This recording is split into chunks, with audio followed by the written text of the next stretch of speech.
What point you gonna put us first? We done watched you put everybody else but us first. And using our taxpayer dollars, our money to put everybody else first. So at what point do we get put first? We gotta vote you in, and then on day one, you gonna put us first. Instead of showing us you gonna put us first right now, but we gotta vote for you first for you to put us first.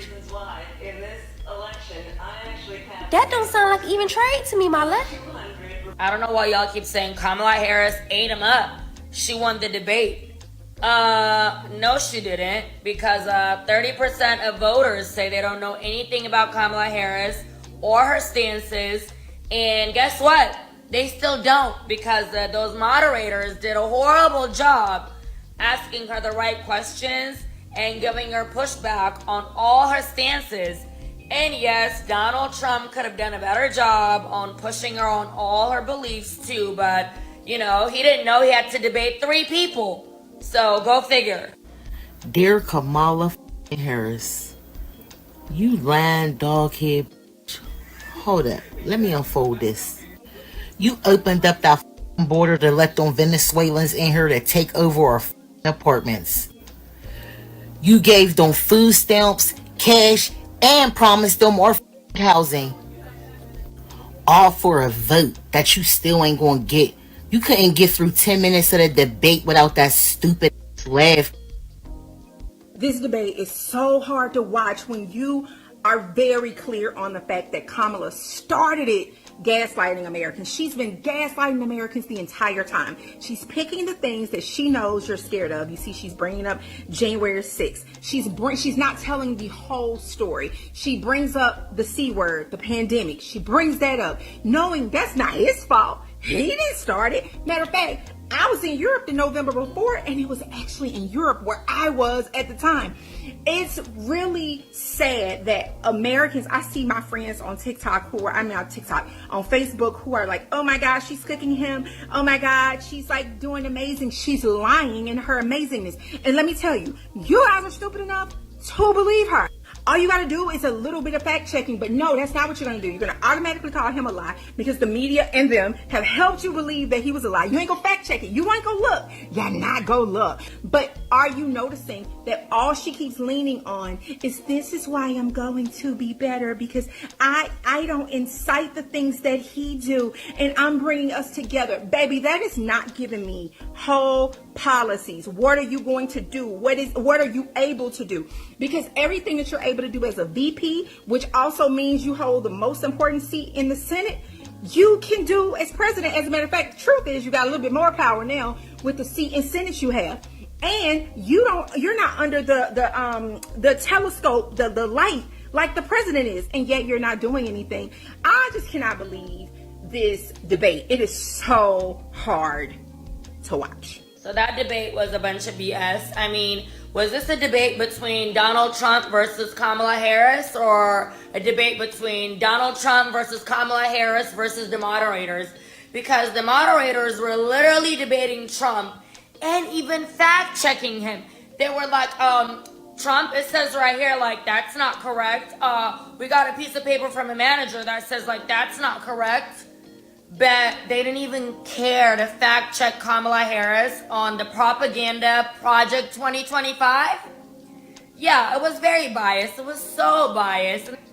Just so fake, disingenuous, phony, very condescending. Trust me, this is a great thing. This is a good thing because the American people got to witness how rigged everything is, okay? They're all for democracy, but they can't even give this man a fair debate. They were not fact-checking her on the border czar. They were not fact-checking her on the Project 2025 propaganda. They were not fact-checking her on her fracking. They were not fact-checking her on anything, okay? She didn't get any pushback. The American people got to see it, and that is why Trump is leading in the polls right now. We're sick and tired of being gaslit. We're sick and tired of being lied to. Kamala Harris came and just read a bunch of scripts that was so performative, so performative. You're the current administration right now. If you wanted to do something about it, you would have, but you're not. So Kamala Harris and Trump's voice, you're fired.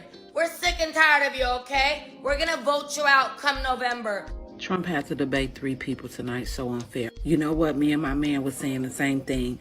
The host, it's the same thing with the last debate. I feel like that the hosts are not for him. Like, I feel like at this point, their party has all of the media in their pockets right now, except for Fox. And it comes off as being extremely biased and not fair. Like, I don't like these new rules. These new rules were not implemented until Biden made it so. The whole with the mics being muted, no people in the audience to be there. There has never been a debate that has been ran like that up until Biden made it so. I also thought that it was extremely rude when the lady she said something to him. I can't remember what it was, but it was a little bit rude. And they were like softballing her questions. I did appreciate the fact that even when they were kind of going back and forth, they did allow that to happen. I appreciated that fact. I did not appreciate how she was laughing about the situation going on in Ohio. It made it seem as if it was debunked because it has not been debunked. I just saw a video a couple of minutes ago where a lady was saying that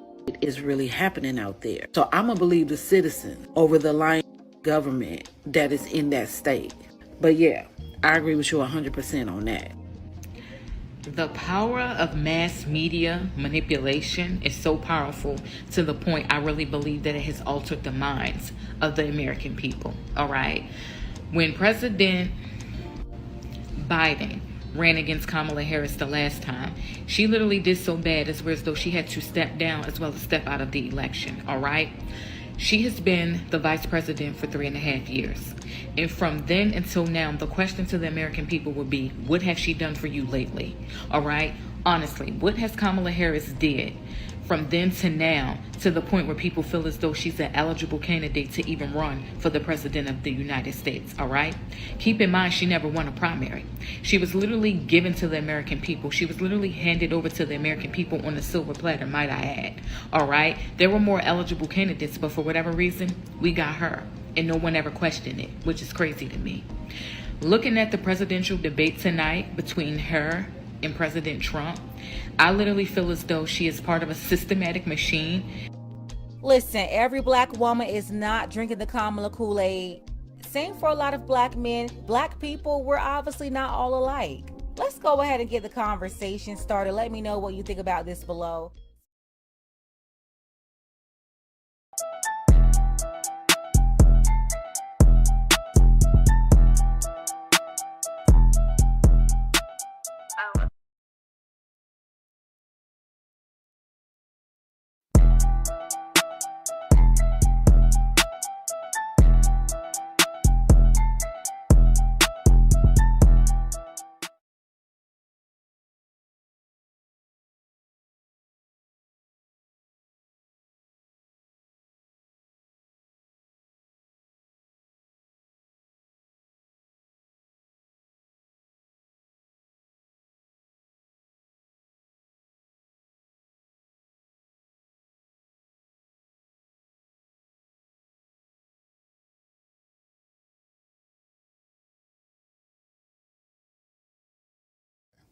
All right. Sorry about that. Peace to the gods. Peace to the gods. Yusef here. Just played a little video from you. Pink Book Lessons. Shout out to Pink Book Lessons. Put that together. A little compilation of all like sisters, you know, expressing their discontent with Kamala Harris. I'm sure if you watched the debates last night, it was painfully obvious that it was Donald Trump versus Kamala Harris, as well as the moderators, and it is painfully obvious that she was given all the questions beforehand and she was prepared. All her responses were scripted. She has a handler. Tim Waltz is her handler. She has a handler. You know, she obviously cannot do this on her own or stand up and do a debate. They actually, you could just see it. You could just see our very first question. She didn't even answer the question. She just went right into a scripted response. And we're going to kind of explore that a little bit today. All right. Now let me turn my down a little bit. We're going to explore that a little bit today and kind of look at that and what was going on with that. If you joined me last night, I was watching the debate and I was kind of disappointed in how ABC conducted the debate. I mean, both of these guys, which I think one of the guys was a Jewish guy, one of the other moderators, and then they got a black woman. Why is it that our black women seem to be like it's almost like bed wenches for the Democratic Party? It's just because they want. You can tell this is what is going on with black women. The Democratic Party has obviously promised them some type of positions in society if they betray their own. They're not following their men. They're not following their men or anything like that. And they seem to be, they're getting all these positions in government. They want to become police officers. They want to go to the military. And it was really interesting when you listen to Rabbi Finkelstein, and I'm not sure if any of my listeners are familiar with him, but Rabbi Finkelstein, there's an audio with him and James Wickstrom where they're conducting a radio interview. And it's on my BitChute in case you're interested in listening to it. And one of the things that he said about women in general. He said, your women, he said, we got them basically wanting to do masculine things. He said, I don't even understand why they want to go to the military and get shot at. I don't understand it. I don't understand why a woman wants to be a police officer and get shot at. I'm not understanding why they want to do these things. They want to do a lot of masculine things. And then in the movies, like in Marvel, they're in their mind, but it's getting them away from anything remotely wanting to be a wife or a mother. Anything, you can be anything you want to be. Just don't decide to be a wife or a mother. Don't do anything else, but don't do that. Okay. And that's what I'm seeing, the sister over there, she just going, it's just straight attack on Donald Trump, and they fact checking everything that he's saying.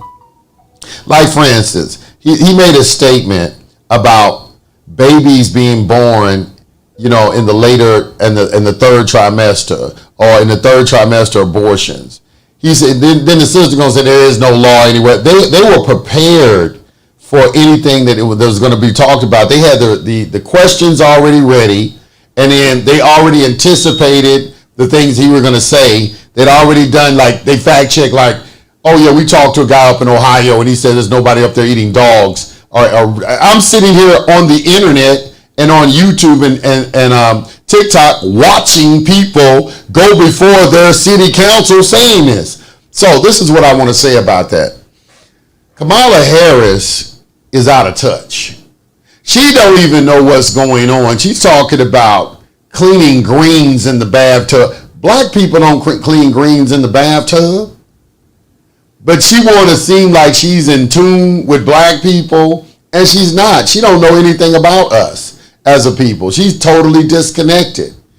And I can understand why. I'm not saying that that's a bad thing, because when you get money, and she's been around money as long as she had, she was dating Montel Williams and she's always been able to get inside circles of power. And when you're doing that, you can remove yourself from the hood, and then just lose touch with it. And I can understand that. But she doesn't have any type of connection with the people at all. Everything about her is being scripted. And I just didn't like the way that they treated Donald Trump. Donald Trump did have policies. He does have a solution. The fracking, they want to drill in the United States of America. That's going to reduce. I would be very interested to see what gas prices would be if we drilled our own oil. But they don't want you utilizing gas engines anymore. They're trying to switch you over to electric vehicles. And they want you to have electric vehicles because they can control electric vehicles. They can track electric vehicles. They can turn off your car. And they can put chips in it. Turn off your car if you're not doing anything, where you can't drive that day. If we decide, okay, today these cars can't be on the road, and they'll just turn off your car and you can't even drive your car. That is what you're heading for if you allow, this is New World Order stuff I'm talking about, if you allow these people to keep going down this road. As far as Roe versus Wade, I'm not understanding the argument behind that. These women keep saying that this narrative that they paint, that somebody's trying to control their bodies. No one is trying to control your body. I don't understand that. You are completely free to have an abortion if you want. All people are saying is there are certain states that do not want it, and you have to go to a state that has that. Nobody is saying controlling your body. This is democracy that you talked about. This is why they put it back in state hands. They want to put it back in the feds' hands because there is someone in control of your federal government, and those people want to be able to control all aspects of your life. So they would prefer to have abortion, which is, I think, if you watched the satanic interview that I was talking about, that abortion clinics are owned by some satanic churches because they need these abortion babies for Moloch and Baal, and for their blood sacrifices and things of that nature, and they're selling body parts. I've witnessed all this. You can get on BitChute and see a lot of this. Just get on BitChute and put in selling baby body parts and look at some of the undercover sting operations that they have found in some of these abortion clinics, where they are finding people and they're selling body parts of babies for a lot of money. 1,000, 1,500, those parts are worth a lot of money. So yes, they want you to have abortions. Because what? They're selling body parts. They're doing child sacrifices, and they need a steady stream of products. And you providing the product. I did see it when it occurred. I apologize about that. I don't know what happened just then with my volume. But anyway, I'm back. And let me continue with my dialogue, what I was saying. Let me go. Let me say this, everyone. Let me get out what I'm going to say. I got to keep this short because I don't want them cutting me off. You need to understand who owns the media.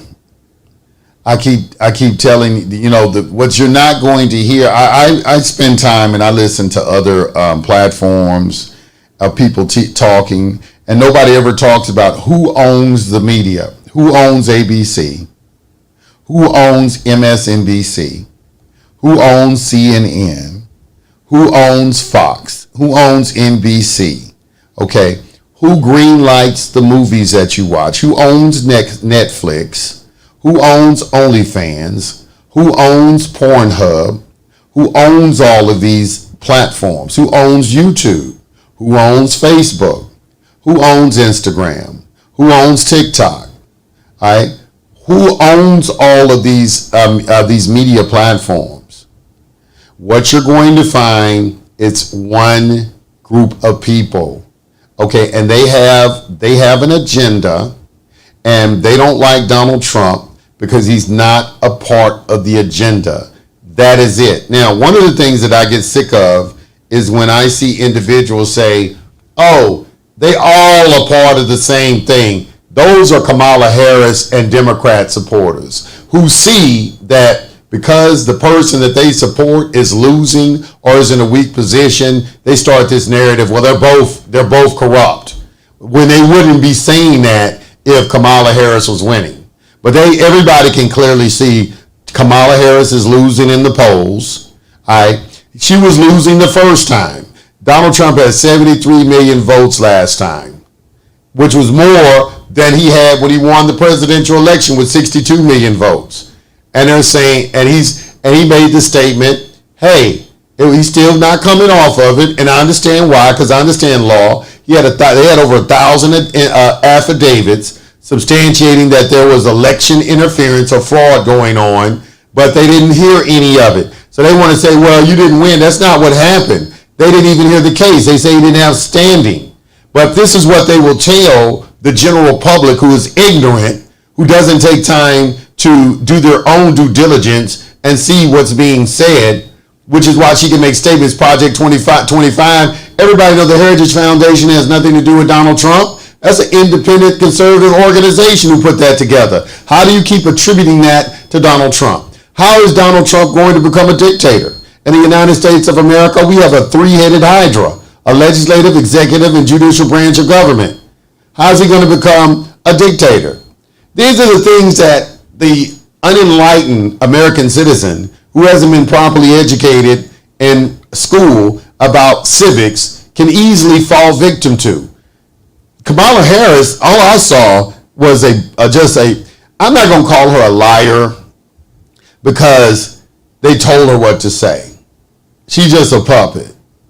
She's just anybody with intelligence can see that those lines were scripted and she was giving the questions before she got there.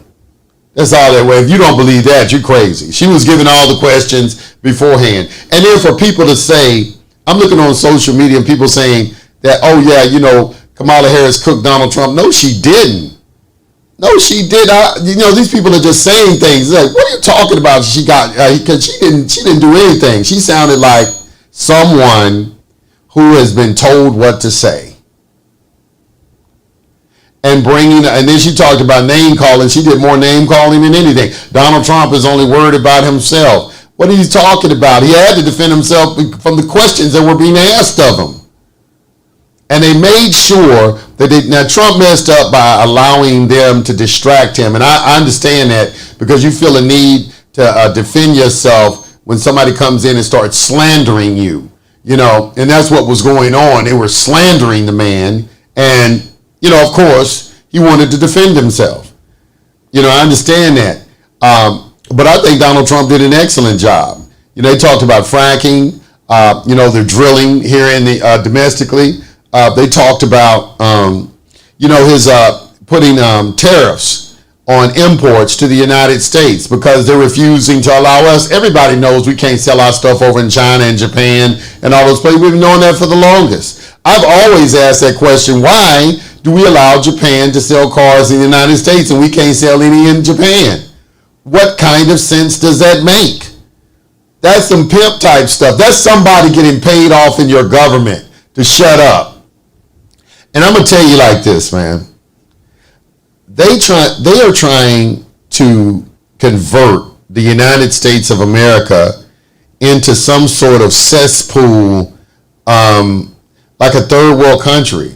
I think they're just going to, if you listen to Rabbi Finkelstein, he said it. He said, we've gotten all we can out of America. He said there are other places to explore now. But he said you can only get so much blood from a turnip. And that's what it looks like to me because they took all the Make America Great Again doesn't have anything to do with racism. Like they try to make you think, they're trying to bring back the white people back to power. These are the narratives that they keep saying. Make America Great Again is talking about bringing industry back to the United States and our glory days like in the early 1900s when we were economic powerhouse. We are no longer an economic powerhouse. All you have to do is travel the world and see how developed other countries are getting and why the United States is falling behind. We're not developing at the same rate as other countries because our tax dollars are being sent out of the country. And those tax dollars, you are the surety for. How can you let your public servants do this? They need to be removed from office. All because these people will sell out your country, all because they just want to see a woman in the seat. That's it. That's the only thing they got because they can't articulate anything that the woman is planning to do. And we want to understand this. What has she done? She's been in office 3.5 years. How are they going to blame the border on Trump? It's impossible. You can't blame the border on Trump. What happened to domestic drilling? You in office right now. What have you done? Nothing.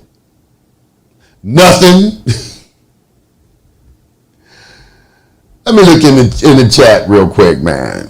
Let me get y'all thoughts on this. Let me see.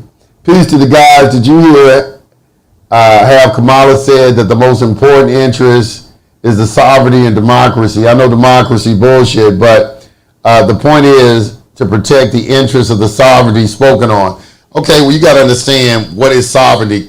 When the United States talks about sovereignty, they're talking about their territorial jurisdiction, the sovereignty of the United States. You got to understand what the word sovereignty means. Okay, the sovereignty rests with the people. Okay, if you go by the first Supreme Court case. However, we delegate a portion of our sovereignty to our public servants, and they exercise that sovereignty within the ambit of delegated authority. And that's what they mean when they say sovereignty. They say sovereignty all the time, but they don't mean it in the same sense that we do. So you got to understand that. That's something important that you need to understand. See, what y'all need to do is you got to read law books. You got to understand legalese is not the same that's used in everyday parlance. A lot of these words and things that y'all using, you don't understand the sense in which they're being used because you don't read law books and you don't read case law. Sovereignty of the United States is one of the 7 principles of the Constitution, popular sovereignty. And that is what Chisholm versus Georgia explored. Randy E. Barnett, he is a professor at Georgetown University. He wrote a white paper on it. And that is, you should read that paper. It's a real good paper. But sovereignty, in the sense that they're using it in, is not the sense that you're thinking.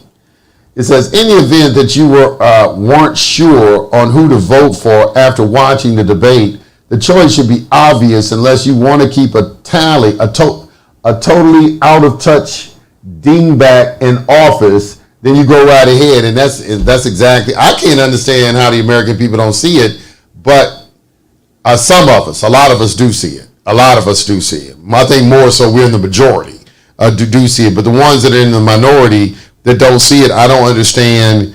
You know, it's just like, it just makes me question their intelligence. It just makes me question. Trump is the obviously the more qualified candidate. This woman didn't even, she was just handed to us. She wasn't picked by the people in any capacity whatsoever. And you need to look who she has around her. Who she has around her. Let's see, it says, high frequency rate. What do you think about any implication of crypto and the financial system change? It seems to be a talking point of Trump, and Kamala copied it. You know what? I'm just going to be honest. I don't think anybody's really concerned about that because the money is like a distraction. It's assets. Everybody need to be acquiring assets. It doesn't matter. I don't care if they use crypto, Federal Reserve notes, or whatever. I'm getting rid of that shit as fast as I can and put it into an asset. It just doesn't matter to me what medium that they're switching to. It's all debt based, and you need to get rid of it. People talking about their fiat currency. You're supposed to be utilizing that fiat currency to get you assets. You're supposed to be converting fiat into assets, but you can't tell these people this. You know, they just think that they bought into a narrative with Secure Party and this entire patriot movement that, oh, money is evil. Federal Reserve notes are evil. Why are you charging for Federal Reserve notes? You know, you can just listen to their mindset, and you can see that they. I don't know what's going on with the audio. I don't know what is going on with the audio, y'all. Let me see if I can. Let me see if I can do this and check. I don't know why the audio keeps going out like that. All right, but anyway, what else we got in chat? Yusef changed the title of this live. They messing with. I know I need to change the title of the live, but Yusef change. Okay, I hear you. Let's see. The sound of clipping as well. Maybe speakers too close to the microphone. Hold on, let me see.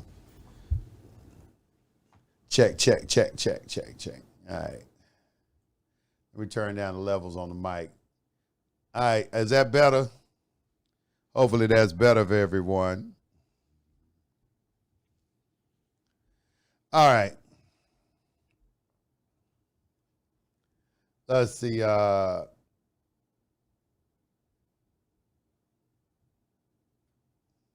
And I'm going to be coming back on later tonight we're gonna go back on over dealing with presentments tonight. But I just wanted to kind of just give y'all my little take after I watched. I've been up this morning kind of watching other lives and things like that and seeing what people have been saying. And really, the general consensus, which I was happy about, everybody saw the same thing. Everybody saw that it was Donald Trump versus two moderators and Kamala Harris. And I don't even understand how these people think that. I just don't understand how they think the American people didn't see that. How that wasn't a detriment to their position. They had people immediately come on. Oh, Kamala Harris won the debate. No, they trying to push a narrative in people's minds that she won the debate. She didn't win the damn debate. What did she say? She didn't say anything. Nobody knows what her policies are still. It was a lot of fluff, a lot of feel-good talk. You need a candidate that cares about yourself, because Donald Trump only cares about himself and just protecting himself. And you need someone in office who cares about you, who cares about the economy, who cares about your ability to kill your own babies, who, all of these things. I'm the person for the job, and you need to select me. But it's just that's all I heard. That's all I heard. I just some colorful fluff, a whole lot of surplusage. Check. Y'all talking about word salad. Yeah. What we got right here? Let's see. Curious, are you aware of Governor Watch research which concluded that under the Paris Peace Treaty, Section 731, believe that all citizens and non-citizen nationals of nations that are UN member states? I don't know what that. I don't know what you mean by that. I don't know what you mean by that. You said the Paris Treaty. How does the Paris Treaty have anything to do? Let me read this real. Paris Treaty.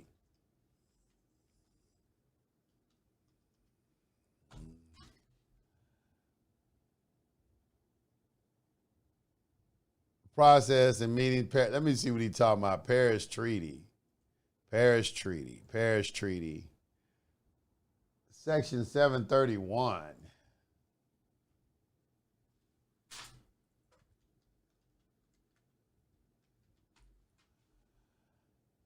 Paris Peace Treaty Summary Units. I'm trying to pull up this peace treaty.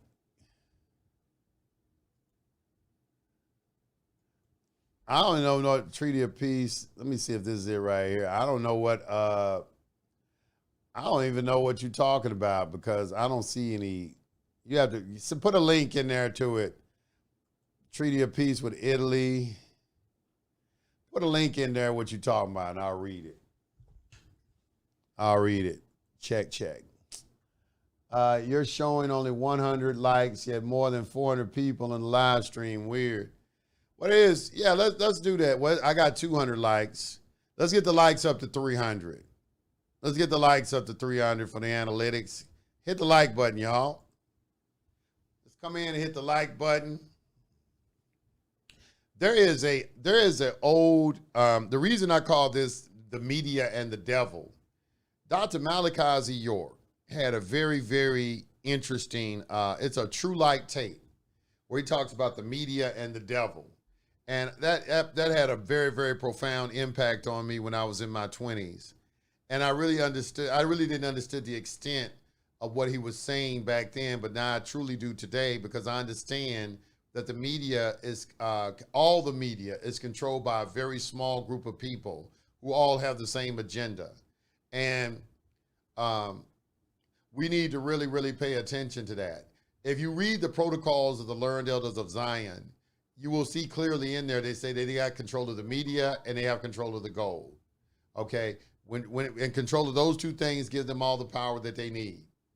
But I think that they messed up with this debate, because it was painfully obvious that everything was scripted on Kamala Harris's side, as well as bias toward Kamala Harris, because every time Donald Trump said something, They were trying to fact check them. And I don't know why they would think that that wouldn't have a negative impression in the minds of the American people unless you were completely out of touch with the American people, where you don't even care. Two opposing sides, I know.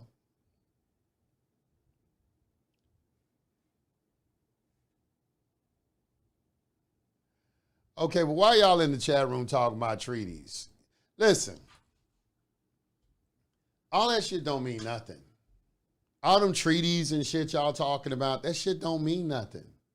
It's a different day and age. What means something today is money. That's it. You're in a corporate world, and they're going to create corporate states. We already have corporate states. If you watch any type of movies of the future where they giving you messages, they telling you what's coming. All that shit don't mean nothing.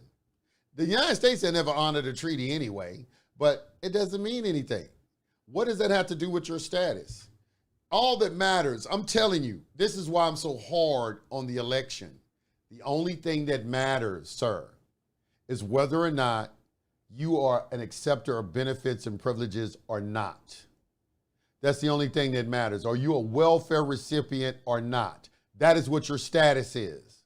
You either have the status of a welfare recipient or you have the status of a free man, a free-thinking man that's capable of taking care of himself. That's the only thing that matters. And to break it down more succinctly, are you using the Social Security number or not? That's the only thing that matters. All this treaty shit that y'all talking about, I'm going to tell you straight up, it don't mean shit. Nothing. What matters is, are you using that Social Security number? Because that's what puts you inside the United States. You can do whatever you want in the Republic. This is a free country. This is what I'm trying to let people know. What the problem is, y'all don't understand freedom, and y'all get tied up into statutes, codes, treaties, and things like that when that has something to do with the public. It doesn't have anything to do with the private. Nothing to do with the private. And a lot of guys don't understand public and private. That's why y'all come in here talking about treaties and 12 USC 411, and I'm going to do a 28 USC 19, what is it? 28 USC 241, 242, conspiracy against the United States and conspiracy against rights. And, you saying all of that stuff because you're a beginner. And the beginners, that's what they do. They come in, they talk about treaties, they talk about United States codes and things like that. Where in the private side, what rules everything is contracts. You've either contracted into something or you haven't. And contracts are express and implied. I had a little young boy come in my Facebook group try to tell me, you don't have to file anything, Yusef. It's contract. Well, you obviously don't know contract law. You don't know contract law. Contracts are express and implied. And for a matter to be resolved, it needs to be expressed. So you're going to come up just in the middle of everything and just off. Just ain't studied any of the principles that underlie any of this information. Let's look at something. I appreciate the 5 bones. Brother Yusef, how do we conquer the fear of death? How do we conquer the fear of death? That's a very good question. I'm going to give you some personal experience of mine. I had an out-of-body experience.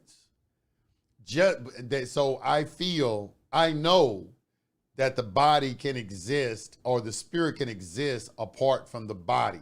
There is something called an etheric cord. Okay, that I want you to look this word up. It's called an etheric cord. It's a long white silvery cord that connects your spirit body to your physical body. At the point of death, that cord is severed. And that's what you have death. It may look like you had a heart attack or something like that, but you're released from the physical body. Now, if you watch Doctor Strange, the movie, they talk about that. That's what she did to him when he first came and found that master teacher, when she knocked him out of his body and then put him back in his body. The etheric cord will snatch you back inside of your body. Robert Monroe and the Monroe Institute that studies out-of-body experiences, OBEs. I think he has a research facility up in Virginia. You need to get his books, okay? Robert Monroe, I think his name is his name. However, when you have an out-of-body experience, it does assuage any fears that you have about death. However, I still don't want to go until it's my time. I didn't see another dimension. I only came out of my body and I could see, what happened was I was in a state of rest where my consciousness was stuck between being asleep and awake. I was kind of asleep, but I was aware of my surroundings. And then there was a book that visualized in my mind's eye. And it was sitting on a podium and it was open. It was a big book. And I couldn't read the pages in my mind's eye. So in my mind, I forced myself to get closer to the book. And when I did that, I fell out of my body. And the reason that I'm talking about the Monroe Institute, because there's an out-of-body experience book that gives a description, and that's exactly what happened. Kind of akin to in the Matrix when they pulled Neo out of the Matrix and that swirling and that all that sound. It was very similar to that. And there was a loud ringing bell sound, like just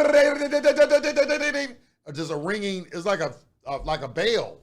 That's the best I can explain it. And I was out of my body. And then the shock of being out of my body, I was like, and then I got snatched right back into my body. And a lot of people have experienced this. When you go through that, you're going to understand that that the body can't exist apart from the spirit can exist apart from the body. Now there's a book called Frabeto the Magician. Let me hip you to some things. Let me hip you to some things real quick.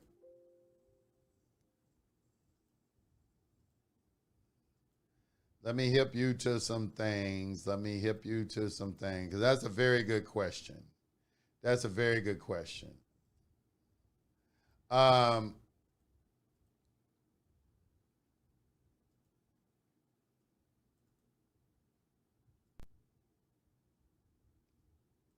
Now, well, let me just tell you about the book. I was going to show it to you, but the name of the book is Frabeto the Magician, because I don't want to just start flipping the screen and things like that. But let me just tell you about this book. The book is a book of fiction, but there is a movie called The Illusionist, okay, that is loosely based off of that book, Frabeto the Magician. Now, Frabeto was a real person, and he's a real magician.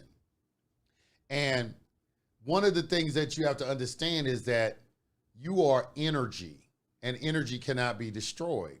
Consciousness cannot be destroyed. The fear of death is really the fear of forgetting.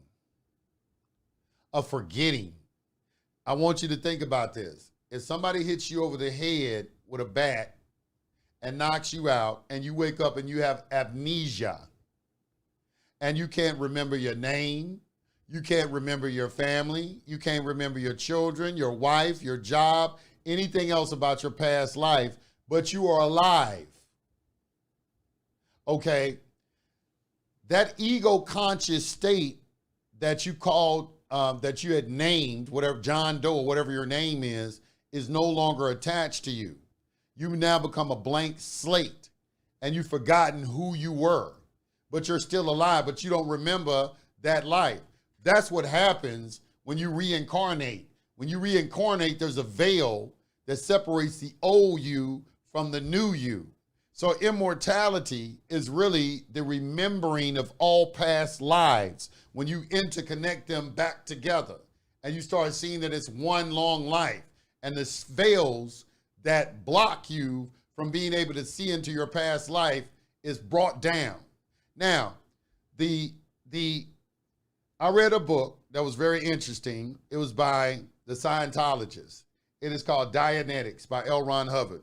It's kind of the Bible of the Scientologist community. A lot of people don't like the Scientologists, but that's only because they haven't been formally trained in esoteric principles. Because I'm trained in esoteric principles, I can read something and I can tell whether or not it is based off truth or not. I can tell you that Dianetics is based on truth. They just use a lot of different terminology. All right, they made up their own vocabulary. So instead of saying conscious mind and subconscious mind, they use the terms analytical mind and reactive mind. Okay, they call it the analytical mind because the conscious mind, which is the seat of the wheel, has the ability to evaluate things and make decisions. The conscious mind is devoid of that. It simply reacts to whatever the conscious mind feeds it, or if the conscious mind is shut down, what the conscious mind of other individuals will feed it. That's what hypnotism is. Hypnotism is the ability to shut down your conscious mind and leave your subconscious mind open to attack, where somebody else can use their conscious mind to program your subconscious and then put your subconscious back in place. Once that programming has been instilled in your subconscious, then it can make you react. Hypnotism is a real science. You can self-hypnotize yourself too, okay? So once we begin to understand how the conscious mind and the subconscious mind operate, and we're dealing with memory, and we start talking about the Akashic records and things of that nature, then we start to, our fear of death begins to assuage a little bit, because now we begin to understand that you are a spiritual being having a physical experience, not a physical being having an experience. All right? You are a spiritual being and you are brought down. Like, for instance, when a baby is born already with intelligence. However, that intelligence has not been acclimated to the physical plane. So when you're seeing them grow and develop, that's because they're putting stuff in their mouth, they're touching things. This is the physical plane. They've already existed. They've had intelligence, but they come back in here, they come back in a state of amnesia, and now they're being reintroduced to the physical plane, and they touching things and putting stuff in their mouth and, experiencing, just touching stuff. You're like, what is this? Because they're learning the physical plane, because they came from a spiritual world that has different laws. The spiritual world is not subject to time and space. The physical plane is subject to time and space. So these things, these laws that govern the mental, spiritual, and physical planes, and an understanding that you are energy and that energy cannot be destroyed, it can only change form. What a soul is and what a spirit is, they two separate things. You can lose your soul, but everything that is alive has a spirit, but everything that is alive does not have a soul. All right? A soul, you can lose your soul. And your soul is your emotional body. That's why they say people don't have a soul. They don't have any feelings about anything. They're like a reptile. They're emotionless. But the emotional body is what is needed to manifest and also to carry you to different planes. You probably heard of a Merkaba. Mer, light body. The Ka and the Ba of the Egyptians. Mer means light. Merkaba. All right? This Merkaba, which you can, because I think like it's Ezekiel or who was the one that never experience death? He was taken by the Elohim and never experienced death. Okay, there's stories like that in your Bible where you can learn to take the physical body with you as well. If you get into the Emerald Tablets of Thoth, he has a chapter in there called The Keys of Life and Death. And one of the things that he said, I'm on a live right now. One of the things that he said, he talked about when the body is in a state, when it's imbalanced. When you have something that is perfectly balanced, we used to call it Nuwapo. Okay, you don't want to be too good. You don't want to be too evil. Perfection is in the center, all right, between good and evil, or what's called positive and negative, or agreeable and disagreeable, or change. When you put yourself in perfect equilibrium, then you're not subject to change. And this is how they live, how they gain immortality, is when you get perfect balancement. And then now you're not changing. It's a real interesting story. everything that I'm saying to me is theoretical because I haven't experienced it outside of having the out-of-body experience. But the out-of-body experience did give me a lot of credence to a lot of different things, because when you experience something like that, it's something that stays with you for the rest of your life. And you anticipate on experiencing it again, and probably at the point of death. Now, in those books of the Emerald Tablets of Thoth, they also discuss how at the point of death, when you're getting ready to die, how you can carry your memories to the next life, what you have to do. That is the ego conscious state. Now, sometimes you don't want to remember a past life. Sometimes you forgetting is protecting you, because what if you got ate by a shark or a bear or something like that? You may not want to remember something as traumatic as that. So sometimes forgetting is a good thing as well. However, there's an oversoul that records everything that has ever happened to us. And the reason that I brought up the Scientologists and the book Dianetics by L. Ron Hubbard, because they had some very interesting things in there that we're seeing revealed today. One of the things that was talked about in that book was they can take people down, they call it reverie, or back down their memory track.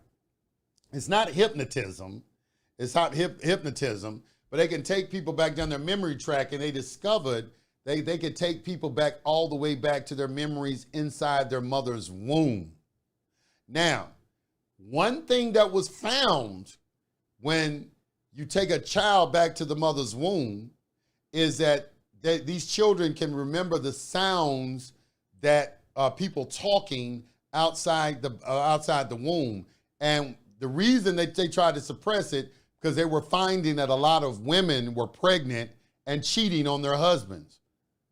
Now, this is, of course, being revealed today with DNA tests and what's that, paternity court.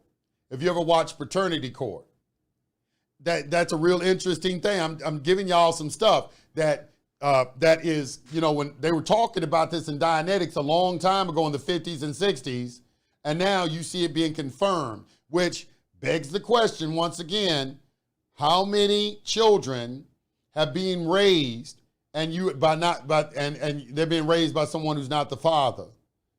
And right now we have it going at a 30 to 40% clip of DNA tests that are coming back where individual is not the father. And that's a totally another subject, but I had to throw that in there because it's necessary, because that memory, it took them back further than the womb too, to memories of past lives.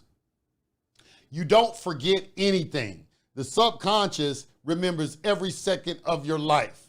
However, you got to learn how to access that memory. And there's certain training that comes along with that.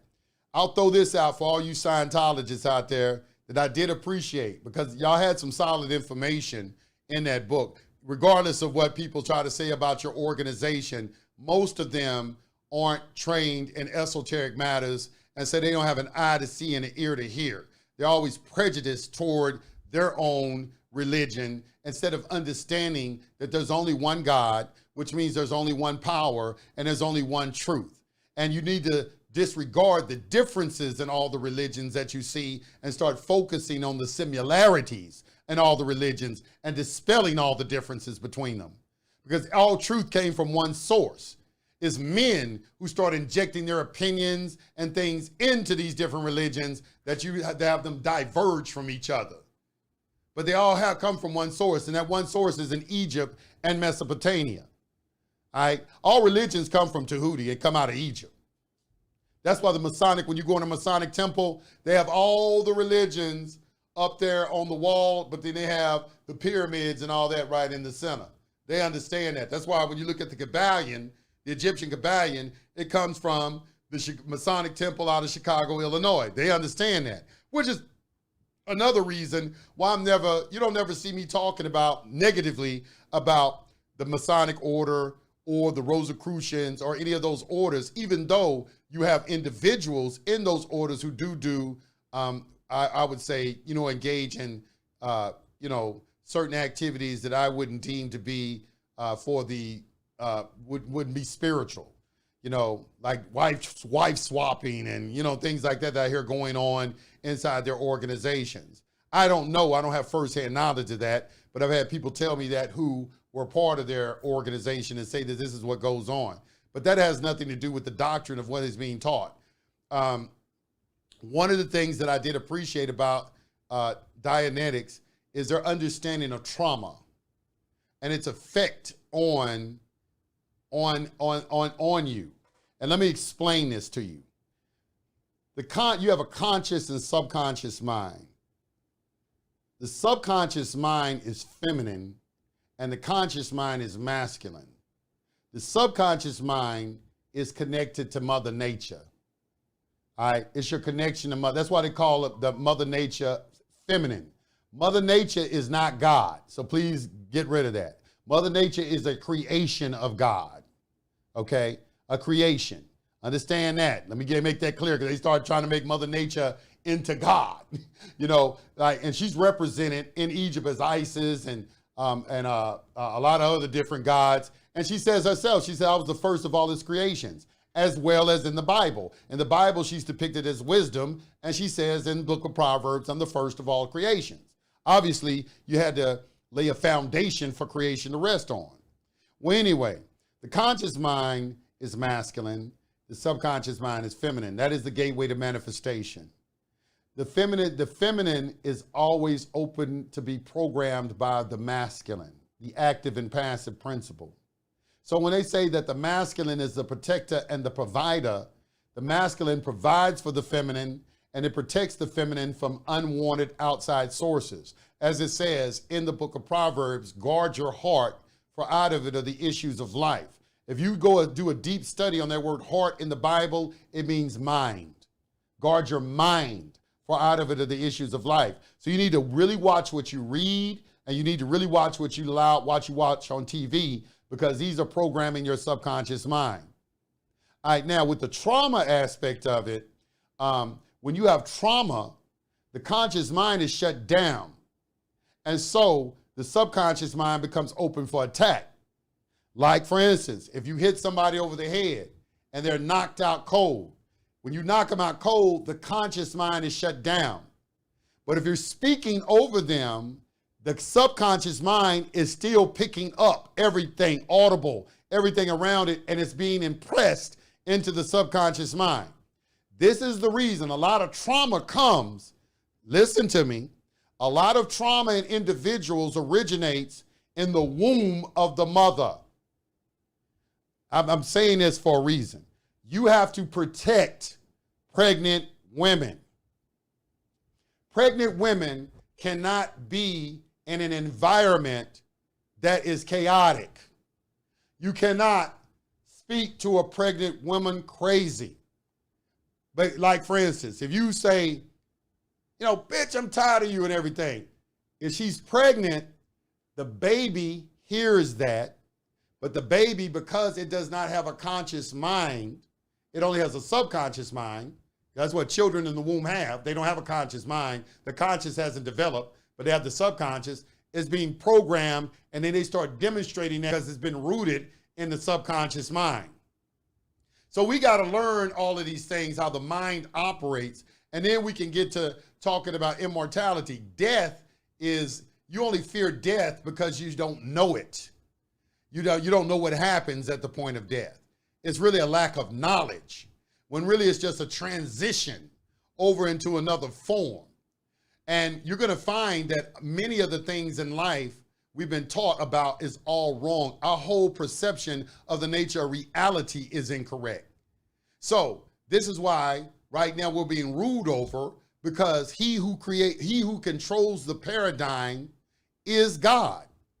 So the people who are giving your concepts about the nature of reality rule over you, because you don't have any access to the truth. And this is what Jesus was talking about in the Bible when he was talking about you need to be reborn again, because he's trying to let you know everything that you've been taught since you've been born is wrong.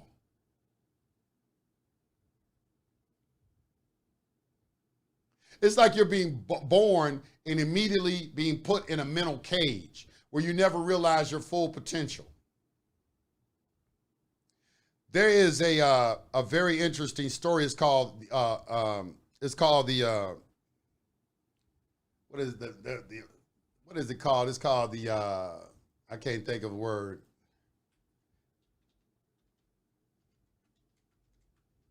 And I think it was Socrates.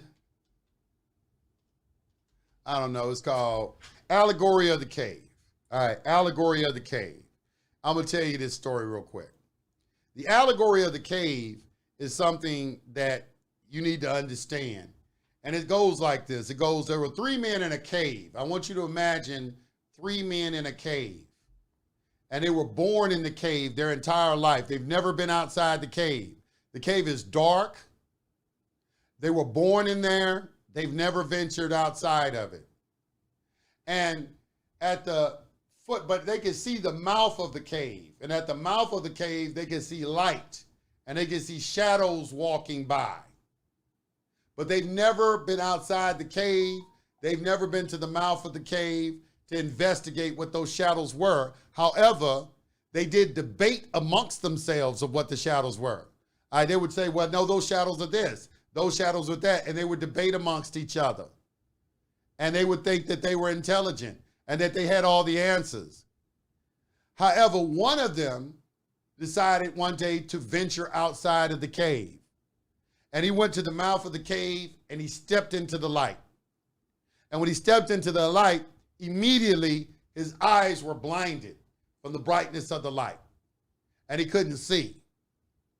But as he slowly allowed his vision to correct itself, he began to see. And he began to see lights and colors and people. And he began to see that the shadows were being cast by real living objects.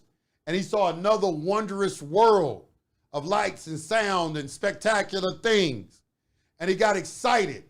And he went back in the cave to tell his brothers of what the reality of nature was.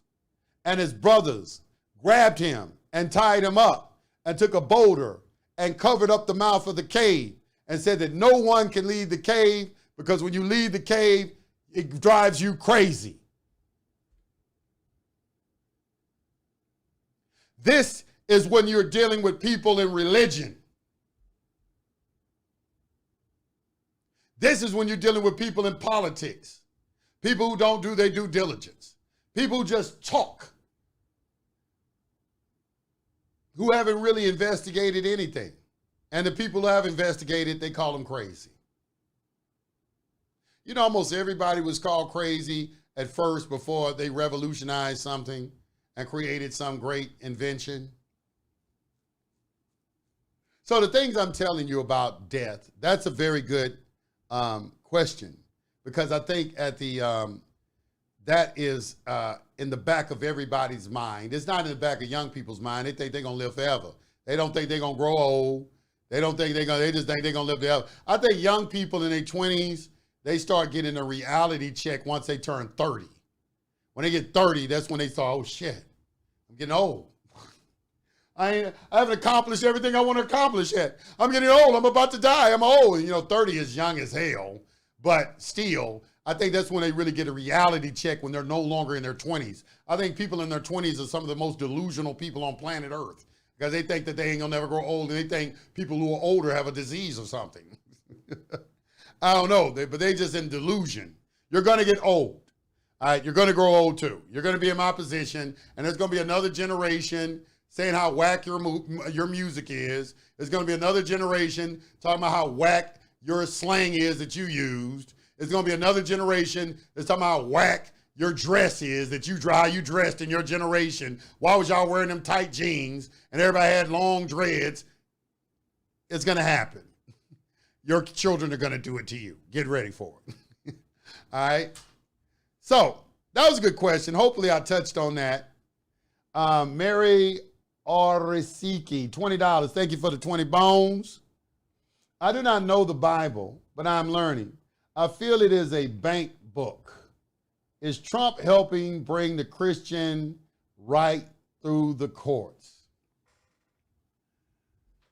I don't think that Trump is on a religious crusade.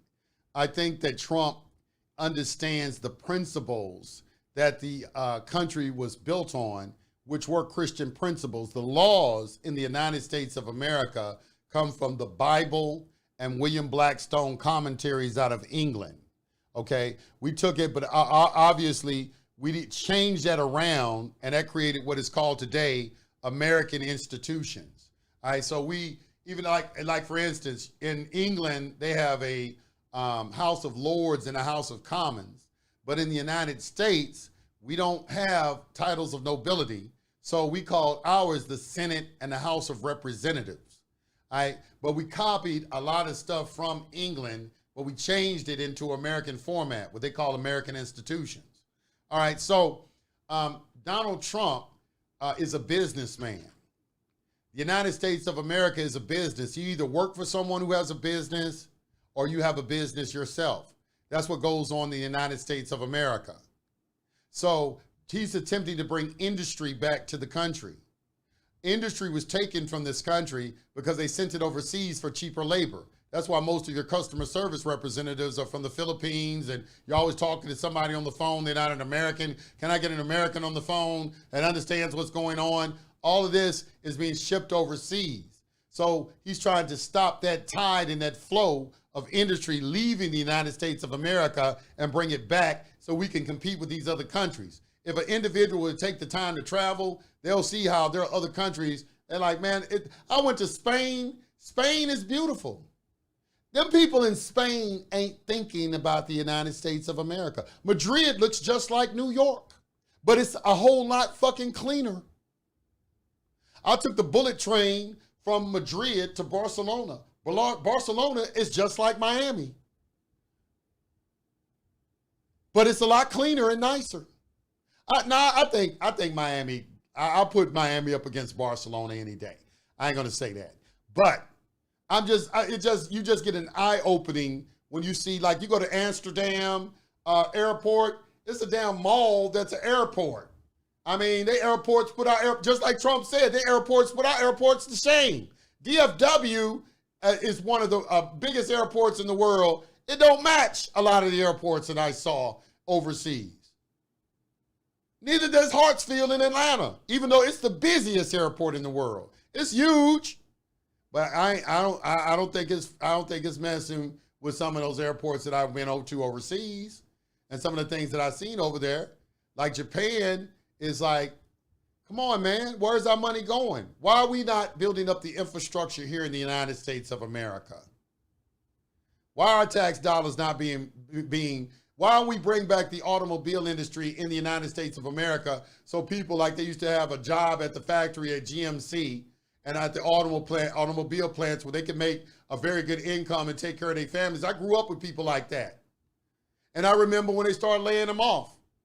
They laid off this man down the street. He was taking care of his whole family, Mr. Williams, and he was a respected man in our neighborhood because he took care of his family and he was with his wife and his children. And they laid him off, and that man died about 2 years later because he didn't have no more purpose.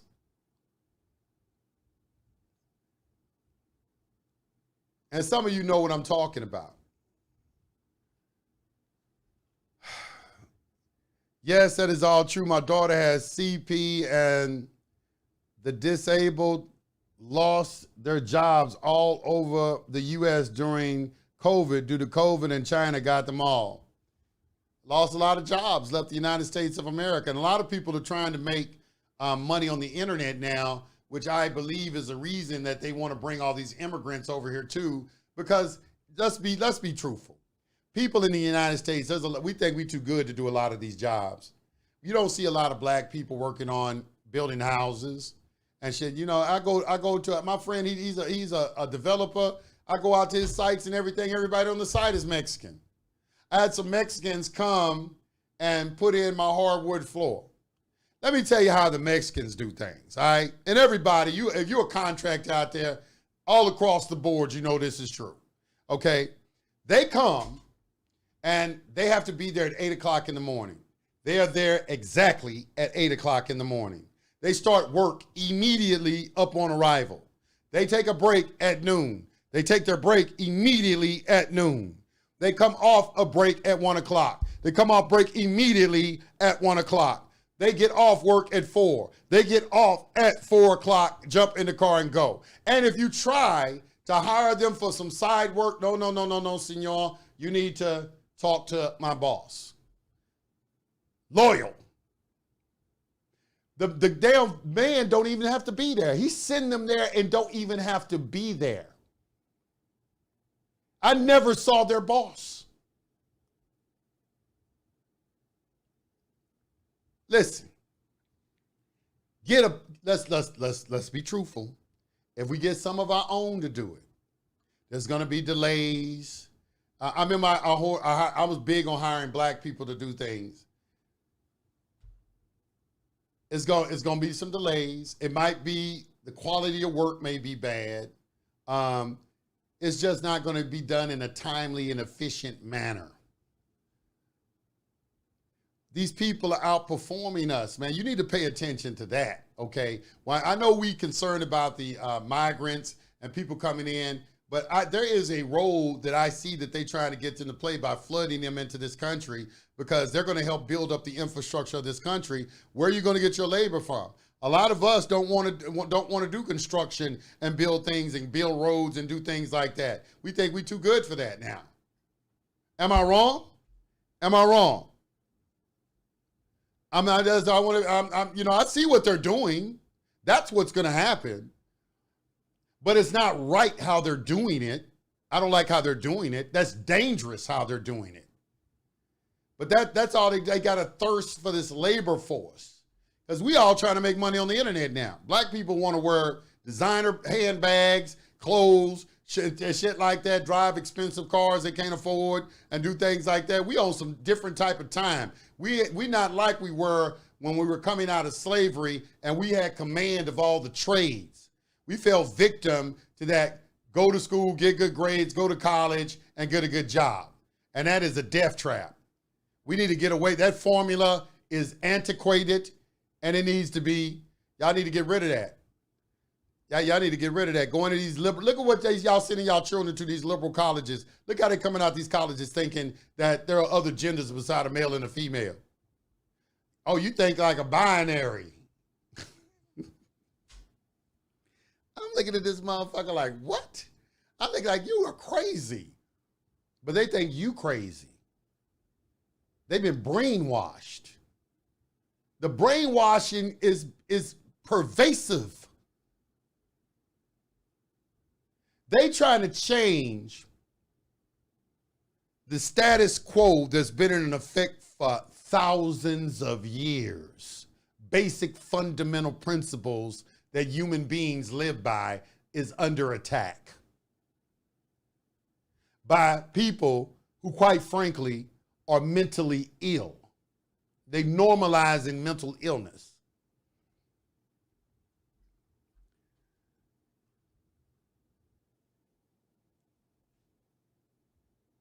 That is so true. My husband is a plumber, and here in the Chicago area, they are white, black, Mexican. So many help. Many help him on the job sites. I think it could be certain places could be yes. I mean, yeah. I mean, I'm looking at it. You know, I hire people and, you know, and I always try to work with my own first. I always give my people the first go around. But then at some point, I got to go with somebody else, you know, to get something done, especially if it's going to be done right. If it's going to be done right and efficient and at a very high level of expertise. And we need to change that. We need to change that. We got to change that. We got to stop it. Let's see what else we got in the chat. You are wrong. Don't fall prey to the reason for the concept of slavery in the first place. We have learned better. Enslave the best labor, and you'll have to pay them. You know what? Let me tell you. Let's talk about slavery for a minute, because this is the victim mentality type stuff. You're wrong. Let me tell you about victim. And I want you to remember what I'm going to tell you, because you can argue with me till the cows come home, but it's just going to make you look crazy. There is a universal law that no matter what planet you go to, no matter what alien comes here, no matter what happens, there is one basic principle, and that is called free will. Slavery is a mental condition. Those who hope to be both ignorant and free are hoping for something they never have, that never has been and never will be. That was Thomas Jefferson. If you are in slavery, you put yourself there. And I know you don't want to accept that. I already know, because you're a victim and you think you've been oppressed.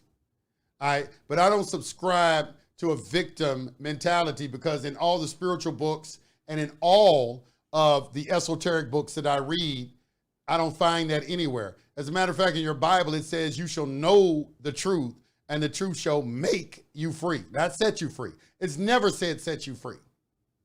St. John's 8:32 has never said set you free. It says you shall know the truth and the truth shall make you free. You are made free by understanding what the truth is. So you have to make wisdom your first search. And that's what I did in my life at a very early age. I made wisdom the first thing. I just enjoy books of wisdom, and you'll free yourself. How are you saying, I've been locked up twice and I came out, and every time I'm doing better than the people that remained free? Because my mind always stayed free. Because I always believed in myself. Because I never looked at myself as a victim. How can people like me and other people, like Warren Buffett, who never went to college, Elon Musk, Mark Cuban dropped out, he's I'm gonna be in the Billionaire Boys Club. How is it that these individuals, Bill Gates dropped out of Harvard University? You know what the secret was? I'm gonna give you the secret, because you're on this victim, and this talking about victim mentality people out there. I'm gonna give you a secret, and it's called The Secret. You should go watch the movie The Secret. All right, the law of attraction is the reason that you are a slave, because you attract what you think about all the time. If you keep talking about white supremacy, you will be subject to white supremacy. You don't get what you want in life by talking about what you don't want. You get what you want in life by talking about what you do want. That is a natural law principle. So many of you don't understand that. And when you're told that, you refuse to listen.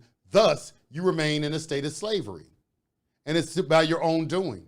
And it's going to engender in you this feeling of a victim, when the only victim that you're of is of your own thoughts and your refusal to learn something. 14th Amendment has screwed us mentally. We don't understand what's going on with it. We're living without knowing the rules and think everyone else is doing the same. The 14th Amendment did not screw you. What screwed you is that you weren't properly educated in civics at a young age to understand the application of the 14th Amendment, the significance of what federal citizenship is, as well as the corresponding obligation that is foisted upon you when you become an acceptor of benefits and privileges. The significance of what happened in 1933 with the New Deal program, and what happened with the Great Depression, all those had a significant impact in the United States of America. But I think the one that was the most significant is when they removed gold. Gold was the key to all of it. It says, okay, I see you have fallen prey. There is no such thing as free will, but it helps you, right? Straight out the good book, which I don't see as you do. Well, let's talk about that. You got some people, and I've even read in esoteric books, let's get into narrowly defined free will. Now, this is a neophyte that is in the chat who hasn't been properly educated in anything, in any kind of way as it relates to any type of esoteric information. Now, he's partially correct in what he's saying with free will. What is free will? Free will is the ability to think for yourself. However, you have to be able to discern whether or not thoughts that are appearing in your mind's eye are of your own creation, or they're coming from an outside influence. So the only way that you could not have free will if you are if you're subject to outside influence. So that is something. That's why you have to have training, proper training. So he said there's no such thing as free will as a bald-faced lie. But somebody on his level wouldn't be able to access it because they haven't been properly trained. So in his paradigm or as his reality, it doesn't exist. And he's a victim and he's just a troll in here and he's negative. He's negative. When you see people like that, they're miserable. They're miserable. You can see their energy. You ever seen that meme that says your energy speaks before you do? And I've done radio for so long and done this for so long, you can read people's comments and you can almost see what's going on in their life. That individual right there, he's miserable. He's in my chat taking the time to tell me I'm wrong about something. I'm 56 years old. I've been doing this like 30 something years, but he's going to tell me that I'm wrong about something. And he don't even know me or anything or the extent of my knowledge. It's crazy. The Adjustment Bureau movie was tight. Suggest you all watch it. It says free will is not a right. We must fight for it. I agree with that. I agree with that. Free will is something that you have to train yourself. It takes a strong mind to have a free will. Even in For Beto the Magician and Franz Barton's books, he gets into that discussion about free will, that free will really only exists for a God man. And a God, okay, it's like this. You got different levels. And I think this is the best way to tell you. There's 7 levels to a human being. Okay? The bottom level is a beast man. Like my man in the chat right now, he's a beast. He just animalistic tendencies, no type of proper training or anything, not courteous, just coming into the chat being a troll. That's why we call them trolls, because they act like beast. All right, so you got the beast man. This is the beast man in the field that was being discussed in the Bible. And we can get into a discussion about the true interpretation of the Bible or what it's really talking about, because we got to go to Sumeria actually to get that. But Adam and Eve were not the first 2 people on the planet, because Cain was afraid of somebody who was going to kill him when God removed him from the garden. And here we're talking about these beast men. All right, so you got this beast man, and then you got a mankind, which is a kind of a man. And then you got the next level, which is a man. And then you have a human. And then you have a human being. And then you have a supreme being. And then you have a God man. Okay, now these different levels are degrees of development. Okay, you have some people, when you look at human beings, all of them are somewhere in between these degrees. The person who experiences what is called free will is at the God-man level, which is why this individual is saying there's no such thing as free will, because he's not at the God-man level. He's never met anybody like that. But he's looking into the world and seeing that there's someone who is the architect of society who's pulling the strings behind the curtain. These individuals are high-level individuals that are behind the scenes. Make no mistake about it. They're very advanced in their development. All right, they want to keep you suppressed because you have the same capabilities of developing to that level. So that is why you're seeing the attack on you to keep your development level at a very low level.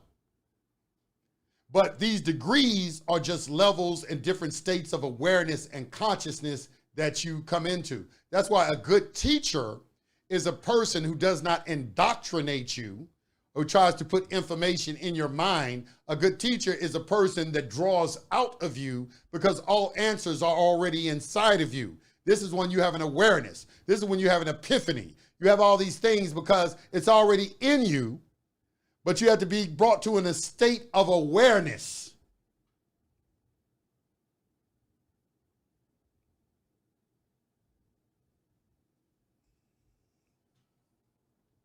Peace to the gods. I've been listening to you for 5 years. 100% you pointed me in the right direction, brother. The biggest truth is the universe can't take without returning. Listen, that's a very important point he just said. Okay, let me tell you victims things, and you people want free things. Because the people who are just as bad as the victims are the people who think they have an entitlement right to receive something for nothing. They are just as bad as the victim-minded people. Let me tell you people something. Everything in the universe is about exchange. You have to give in order to receive, because the universe abhors a vacuum. All that simply means is There is no empty space in the universe. Even in outer space that you think is empty space is not empty space. It's being occupied by something, because something can never come from no thing. So the thing that you're calling no thing or nothing is really something. You just don't know what it is. It's just in a state of energy that's not recognizable to your senses or your perception. So what they mean when they say that the universe abhors an empty space is that when you take something from something, something's going to rush in to fill in that space. There's always an exchange. That's why money follows the same principle as electricity. It has to keep moving. You cannot cuff money and try to bury it. Money is for use. It is a tool. It follows the same principle as electricity. That's why they associate it with electrical terms. Cash flow, currency. All of these terms that you hear, okay? Because water also keeps moving. The good movie that really got into it was Dune. And the movie said the spice must flow. In commerce, everything has to keep flowing.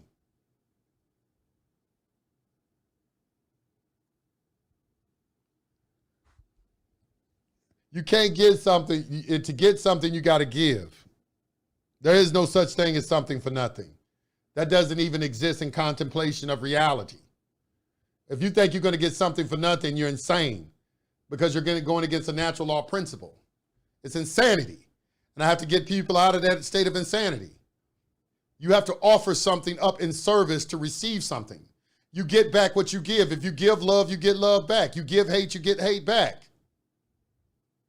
Whatever you project, that's what returns.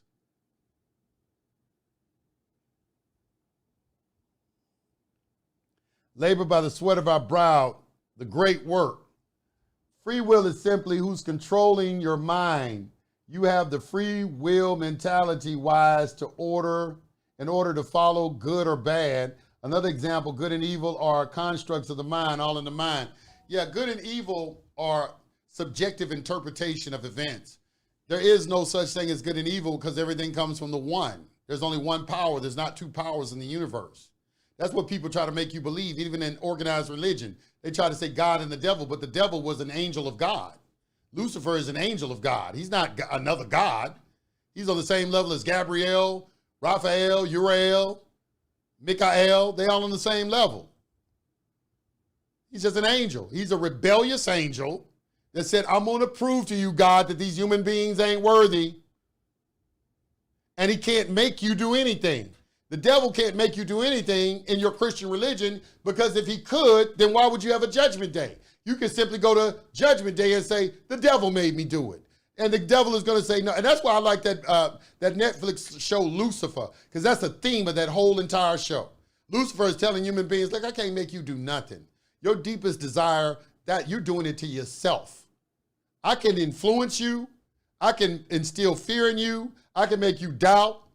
I can do a lot of things, but I can't make you do anything. You decide for yourself. That's why you have to get your children at an early age and instill in them good morals and solid principles and an understanding of how the nature of reality operates. Understanding mentalism, correspondence, vibration, polarity, rhythm, cause and effect, and gender. Instill those in your children at an early age, and it will order their thinking. And now they begin to think correctly. Now they have the right knowledge. You can't make good decisions with bad information. You can only make good decisions when you have good information.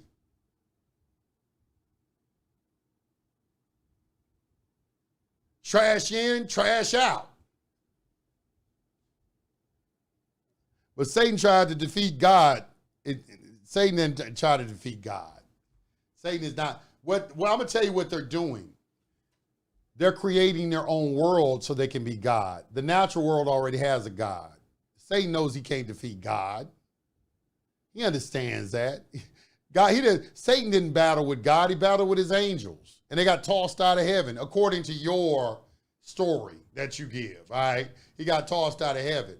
Satan had to go to God and ask for permission to test Job.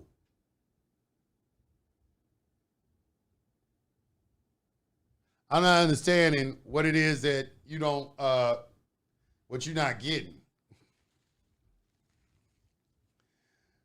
God is good all the time because he wants total independence from God. No, that's not the story. Actually, Lucifer loved God. Well, here's the story goes from the Quran. They call him Iblis. Iblis means the rebellious one. And you have Azazel, you have Shaitan, which means adversary. You got all these nicknames, Beelzebub, Lord of the Flies, all these different names. Okay. The allegedly, this is a story. The conflict began when Satan was ordered to bow down before man and his refusal to do that. And he said, look, I'm from the Nar and Samoon. I'm from the smokeless fire. You want me to bow down to this thing of clay? And he said, I know what you know not. And this is where it came back. He said, I'm going to prove to you that man, because you got to understand, well, why does Satan have a problem with man? Why don't he just go somewhere in the universe and go somewhere else? Why he's on planet Earth messing with mankind? Because it is a jealousy. It is a thing where, okay, I'm going to show God that these human beings are not worthy. And y'all proving them right every day. That's why you don't find Satan is not in the satanic church. Satan is in the church. He's in the nightclub. He's in places like that. He's trying to steal souls. But you know this is allegory, I'm saying. I know y'all understand this. But there's a basic principle involved in it, though. And that's what you need to be looking at. Don't pay attention to the Aesop's fable. Pay attention to the moral of the story. That was a great thing my grandma did when I was growing up, reading Aesop's fables to me, because I understand it's not the characters that you focus on. It is the moral of the story or the principle that's trying to be instilled in you that you need to pay attention to. But most people just can't get that because they don't have the proper way of thinking. They focus on things like, if you have a discussion with someone and they'll say, well, the Bible is bullshit. I'm like, well, what does that have to do with truth? And now let's say, well, the Bible was written by a white man, or there's no original Bible, or Jesus never existed. There's 35 different Jesuses and all through history, all which is true. But what does that have to do with the truth? Nothing. I know all that. I know all that better than you do. But that doesn't negate the fact that something is true or not true. But you throw it out just because you don't like the history of it or something like that, but you don't take time to examine it and pick it apart and see the elements in it that are solid and the ones that are not. And that's fine if you want to do that, but you still should reserve your comments, and you are not in a position to teach anything about religion when you've never read it. You can't tell a Christian about Christianity and you've never read the Bible, and you can't tell a Muslim about Islam and you've never read the Quran. So you need to shut the fuck up and sit down. Just shut the fuck up. You don't fucking know. Shut the fuck up. Because if you were truly concerned about religion, you would take the time to learn Arabic and go over and study the Quran. Or you'd take the turn to learn Hebrew and study the 5 books of Moses in the Torah. Or go and study the Gospels in the New Testament of Jesus Christ. But you're not. You haven't read any of that, but you want to comment on it. You need to shut the fuck up. You're not a teacher. And the best way to lead somebody to heaven is to keep your goddamn opinions to yourself. Because you don't know what the fuck you're talking about.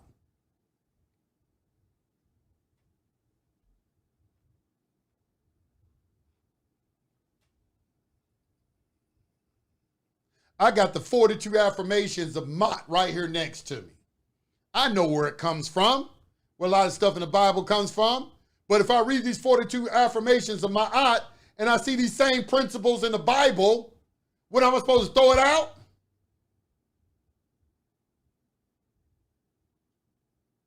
Do you know one of the 42 affirmations of Mott is not to eavesdrop on other people? How many of y'all eavesdrop on other people? How many of you slander other people? How many of you backbite other people? Don't come to me talking about Is the Bible good or not? Because I'm reading these same thing right here in the 42 affirmations of my act. You didn't understand that with some individuals, the voice thought in your head has been with you since a child might not be your own thought. That is correct. But that takes training. That's why you have to, once again, that's why you have to have a firm foundation so you can be able to have the spirit of discernment of when a thought in your mind is your own, and even it talks about that in the Emerald Tablets of Thoth too. He talks about that. That's a very good, Emerald Tablets of Thoth is a very good document to read. They're trying to sell them the same type of throne, all-knowing, all-present, and hold all the records so that they are the only ones who can be a proper judge. Think about it. The only thing truth fears is to be covered. One thing that I've learned in life, no one can keep anything from you because, let me give you an example. Have you ever cheated on a girl and you thought you had your bases covered? You erased all the phone calls and messages in the phone, and you used a condom. You flushed the condom down the commode, okay? You made sure you paid for the hotel with cash. The girl lives in another state. She don't know where your home is or something like that. And your girl ends up finding out anyway, because maybe y'all were out together and the girl just happened to be at the same place you were and walks up and confronts you. In other words, my point is this. Life is like driving down a road at night with the headlights on. You can only see so far up the road. You don't know what is coming or how things are organizing in the universe to bring something to you. That is one of the features of the law of attraction, is that you can't worry about the how. The only thing you can concern yourself is with the what. What do you want? There's no way anybody knows how anything is done. I don't even know how I'm going to make money tomorrow. All I know is what I need to focus on, but I don't know if this customer is going to go over there and sign up for a course or something like that. I don't know. But it's the same thing with the truth. The truth wheels out. No matter how you try to suppress it, it finds a way to present itself. Just saying. And an older person who has, let me tell you something, man. When you get older, when you get my age, you begin to understand how futile it is to lie. Like you don't even want to be, like if I'm in a situation with a woman, I don't want to be getting into no lies and shit. That's still too much energy. It brings too much chaos. I can't do that. It's like, God damn, I'm like, I got to be trying to cover my lie up, expend energy doing this. And then, then it's affecting your soul because you lying unless you just a heartless motherfucker. It's just things is going on. You don't want to do that. And it's destined to have a bad result because it's negative energy. And negative is going to bring negative. So you start getting into wisdom once you understand that you're doing a lot of stuff to yourself. And you can make a lot of things cease when you change your thinking, when you change your conduct, when you start embracing positivity, when you start demonstrating integrity.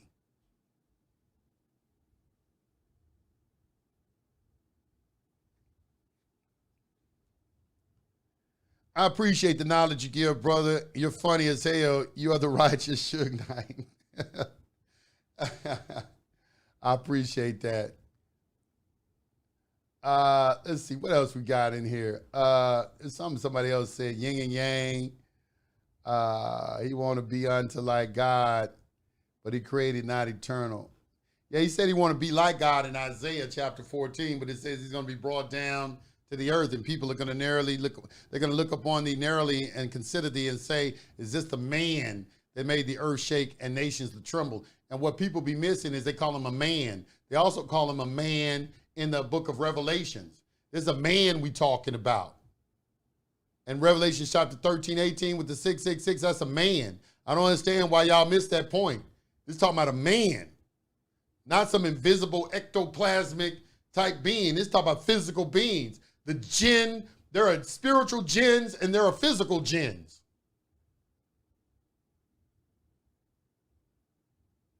You know what is an excellent movie that you should watch if you haven't watched it? It's a movie called Wishmaster. Man, that is an excellently done movie, man. That's a movie you need to watch, Wishmaster. Watch the Wishmaster and understand some things.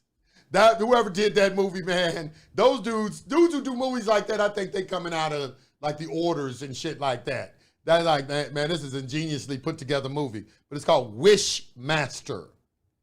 Go watch it. I ain't playing golf yet. Nope. Behold a pale horse. And what is this? Behold a pale horse, and he who sat on him was death, and hell followed with him. Hell, you know, a Sheol, which is the grave, and these concepts of hell being under the earth, they all have an origin too. You need to really, I'll have to get into that another live, but heaven and hell are states of mind. State of mind. It's a state of mind. Yeah, don't lie to women. You know, don't lie to them. Just tell them the truth. And I'm gonna tell you like this: the reason our women are acting like they are because so many men have lied to them. We done lied to these women so much. We lied to them a lot. I know in the 80s when I was growing up, I lied to a lot of them. I lied to a lot. You know what I'm saying? It's like I ain't gonna sit there and say I'm an angel, but I was brought up in a culture of get as many women as you can. That was all around me, every man around me. And then if we were unfortunate enough, because this is on the women too, to fall in love and get your heart broken, it was a wrap. It was a wrap after that. You know, men, we ain't going through that shit twice, at least not for a couple of years. We straight dogs. We're not going to that shit again. Like, forget that. That hurt. We ain't trying to, women to deal with that shit over and over again. They'll fall in love with 5 different dudes. We're not doing that. But most men is 2, it might be 3 in a lifetime. Maybe, I think. That we like really deeply love. I don't even know if it's 3. I can't even really say if it's 3 or not. But I'm talking about that real deep love where you're going to be faithful to the woman and you just want to spend all, you know, that like you had when you were young. Like 20 years old, 18, something like that. That shit don't come around too many times. That's why in the Bible it says, stay with the wife of your youth. What is that? What verse is that? It's in the book of Proverbs. Stay with the wife of thy youth. What is that? Proverbs 5:18. Let your fountain be blessed and take pleasure in the wife of your youth. Let thy fountain be blessed and rejoice with the wife of thy youth. Let her be as loving and pleasant, you know, wife of your youth.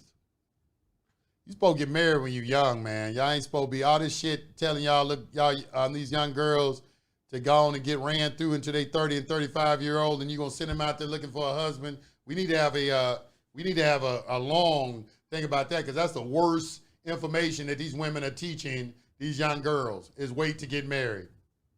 That's straight up New World Order. You playing right into the New World Order's hands. You might as well call yourself an agent of them because you're doing exactly what you want. You're doing exactly what they want you to do. Destroy your families. You're destroying your families. Let's see, surprising how much a man don't want to cheat when his woman approves him checking out other women. I mean, you just get to a point, you know, like, I'm going to be honest with you. You just get to a point, like, if you're a man, let me say this. If you are a man with a goal in life and you are actively and aggressively pursuing that goal, you don't got time for a lot of women. Women take time. If you got 5 women, I heard Ice-T talk about 10. I ain't gonna go to 10. I'm gonna say 5. You got 5 different women. You gotta call them. You gotta take them out. You got to have sex with all of them. You got to deal with their problems and issues.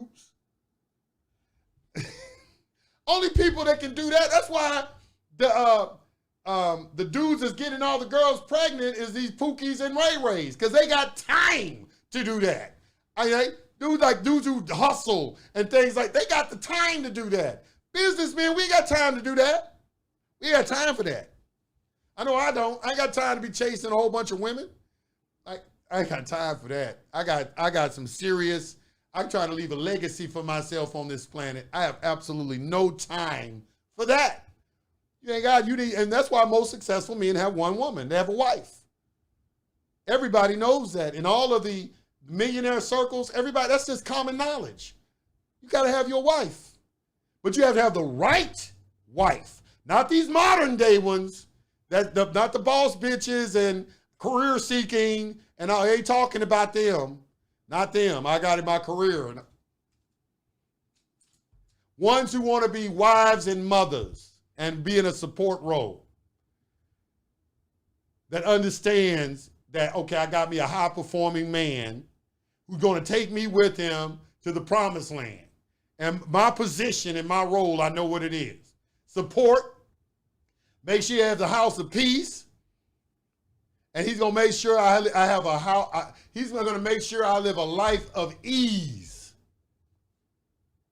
That's what we men like seeing. I mean, a real man, I like to see my wife having an easy life. I don't want to see my wife having a hard life. I want to see her every day. When I see her, I want to see her smiling, happy, smiling, bragging on me to her friends. Look what my husband just bought me. Yo, and this is another thing, gentlemen. Your woman is representative of you. So when you have your woman, men are checking her out. So if you introduce your woman, they looking at the ring, they looking at how she's dressed, they looking at what kind of car she has, because all that is indicating on what kind of provider you are. Just saying. Y'all better get back. Y'all better get that 50-50 out of your mind. That 50-50 is the worst shit that's going to be detrimental to men, because you are programming yourself for mediocrity. And when you understand how the mind works, you will never allow a philosophy like that to enter into your subconscious. That's poison. I don't care where you are right now in life. The predominant thought in your mind should be abundance at all times.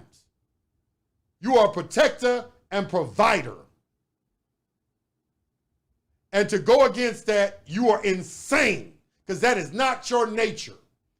Mediocrity is not your nature, and it is not your inheritance. That is a paradigm that's being fed to you. That's societal programming. That is not who you are. That is not who you are.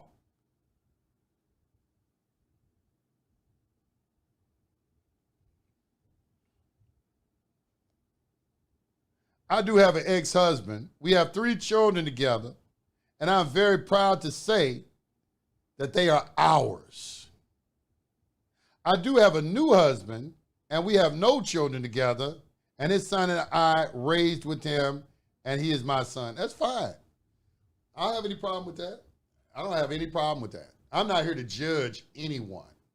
I'm not even in a position to judge anyone, because if somebody was to look into my life and see all the fucked up shit that happened in my life, with my marriage, my children, going out, all my, I had fun and did some things, but I'm not in a position to judge anyone on anything. But I'm here to speak the truth. I've learned from my mistakes. And I understand, what the truth is. I know how my life changed by embracing the truth. I've always been a provider, though. Ever since I was 24 years old, I've had money. My first wife never worked, not a day when she was with me. Not a day. I've always been like that. But I had other flaws in my character, though. The women who wait and partake in hot girl summers, I refer to the females as hollow earth. They not, we're going to have a serious discussion. The problem with marriage is y'all done left God out of it. and it's manifesting itself. Marriage is a religious institution. If you're not into religion, why are you getting married? I don't understand that. If you have no plans on honoring the creator of the balanced universe, why are you making vows to God? So there are certain principles that go along with marriage, and I don't want to get into that right now. I don't want to go down that road, but I could go down that road, but I'm not, because then they'll start talking about, you hate women and shit like that. I'm like, I ain't got time for that. It says, with all this being besieged, laws, tricks, traps, and stacked decks, don't have time protecting your ass. Well, I mean, the thing about it is, he who can be fooled, let him. A fool in his money, a soon parted. If anybody get fooled and tricked and anything, that's your fault. You ain't got nobody to blame you but yourself. We got to cross the bridge and provide to what we are married into. Oh, y'all want to get into it. You dissed religion on the debate stream last night. How did I diss religion on the debate stream? I diss religion on the debate stream. I don't diss religion. I diss religion on the debate stream. Religion, let me tell you something. I talked about religious zealots who are and you talking about who are at a certain level of development and they refuse to go any higher. A religious person, religion is good because it gives you a good framework to work from. It instills in you good moral principles and things like that. But when you start, like when he asked me about life after death, which should be what everybody is striving to understand, that's going to take you to certain degrees, and you're going to have to leave the bounds of religion at some point. I mean, for instance, like the word God. The word God is not in the Bible. That's a German word. There's no word God really in the Bible when you look at it in its original language. That's a fact, but really, you can't tell religious people that. So if I'm going to diss them, yeah, I'm like, okay, you won't even take the time to look at what it says in the original language. It's not the book that's the problem. It's the people teaching the books that's the problem.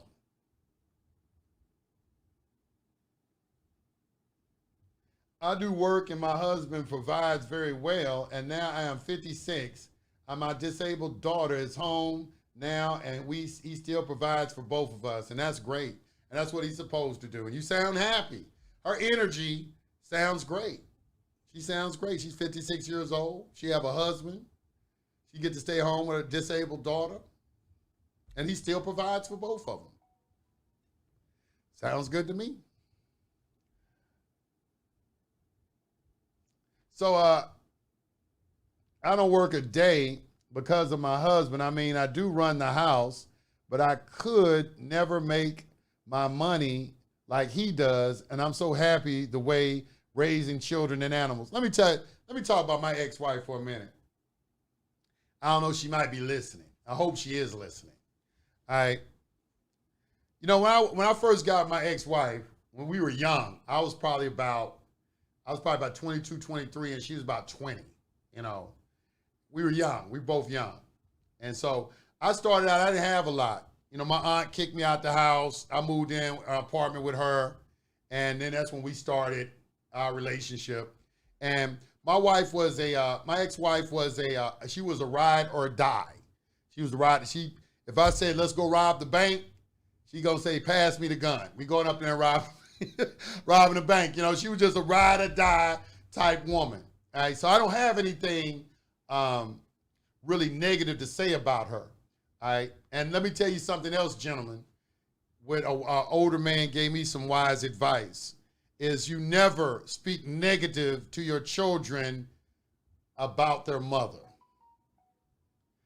Don't ever do that. I don't care what she is. You can call that. We all know, but just refrain from that activity. Don't ever speak negatively about the mother of your children to your children, which has been something good, that I've lived my life by, and it's been working very good for me. But anyway, when we were young, though, my ex-wife, she was a strong-willed woman, and she wanted to take charge, and she wanted to be in control of things and things like that. And a lot of our conflict came from that.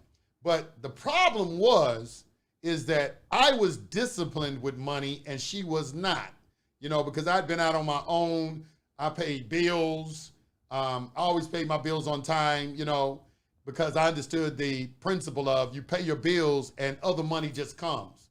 If people get in problems or people try to delay paying their bills, you pay your bills to eliminate and take that space out of your mind, and it frees your mind to attract other things in. Once again, these are certain principles. But anyway, but we used to get into arguments, but the arguments ceased. One day we were arguing in the bedroom. I started hustling. Okay, I started hustling, and I'm making a lot of money, but I haven't told her how I'm making my money, but I'm making a lot of money. So she's just seeing things pop up in the house, and I seem to be having this money. So one day I come into the house, and I'm in the bedroom, and she comes into the bedroom and she just goes in on me. Where you been?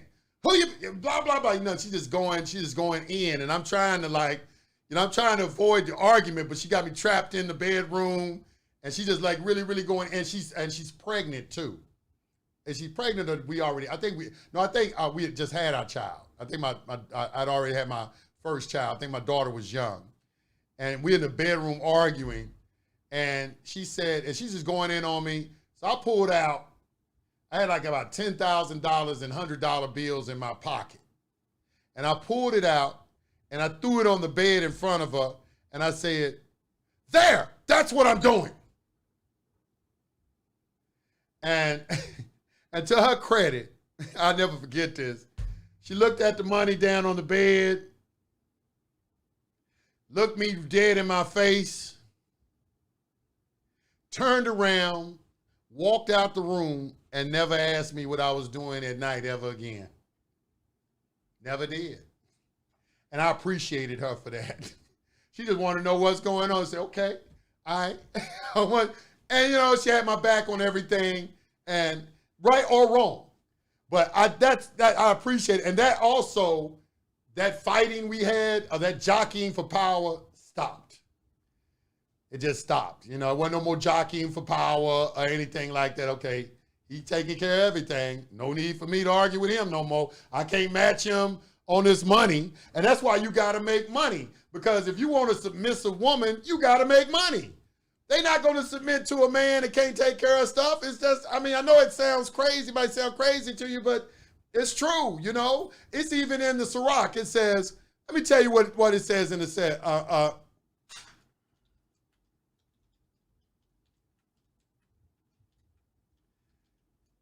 this is even in the Bible. Secrect 22 through 24.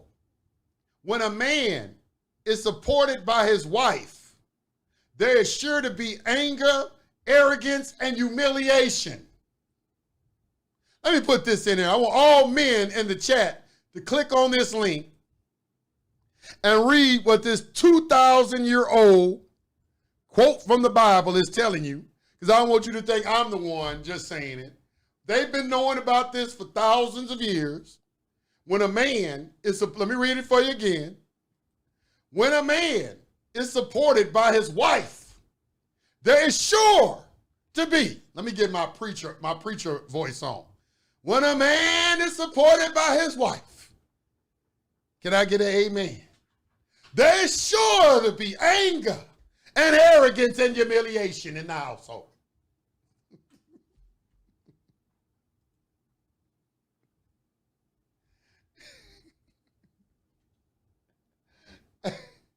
It's in the Bible, boy. Right there. And y'all gonna try to go against that and go do some 50-50 shit like that. This is why you don't have wisdom. Because these people already told wisdom is something that's been established over thousands of years. Over all these years, men have always been the providers of their household. They come in with this new age shit because they didn't design a society that allows women to work, but it's still going against nature. That's why all their relationships are, they're going to come back home eventually when they get tired of being by themselves and understand that money is not fulfilling. You have your own money and all that shit. That shit ain't fulfilling. They fool themselves. It's gonna have its little season, and then it's gonna wane. It might be a generation or something like that, but it's gonna wane eventually. It says, I never took money from I ain't never took money from a woman either. It says, with what they have done to our family home life, we have reversed our roles, and now it seems to be a power struggle now. And that's why they did that intentionally. They started intentionally giving women more money on jobs than men, because they knew that was going to cause discord. Because they got stuff like this. They know what the principles are. They already know this. That's why they do it. They know you don't know it because you don't read it, because you don't have no spiritual principles that have been instilled in you from a foundation. They have a bar mitzvah and a bat mitzvah. So they learn all this stuff when they're 13 and 12 years old, and you don't have no type of shit for that for your children. So you're just raising children and raising them up in a free-for-all. No structure, no nothing. And then women are raising men, and women are raising men to be the kind of man that don't exist. They don't have that man in their life. So he all emotional. Emotional man is a dangerous man. That's a dangerous man. Emotional dude. It's called try the spoken words of Jesus. All others are not trustworthy. Well, that's called the Sirach of Jesus. That's called, it's called the Sirach of Jesus. The name of the book, the Sirach of Jesus.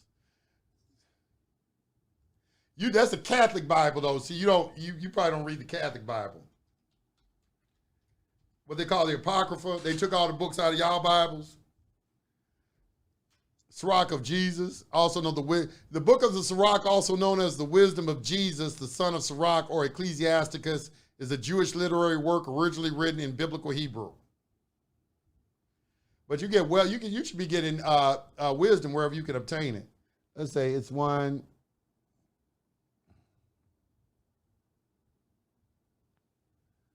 Apocalyptic. Okay. All right, so our local representatives are just for character enhancement and don't listen to the due process. I mean, look how the people act, though. The people are ignorant, man. I mean, would you listen to some of these people, too? It's like, they think that, they think that the majority of society are just useless eaters. And I want you to think about this.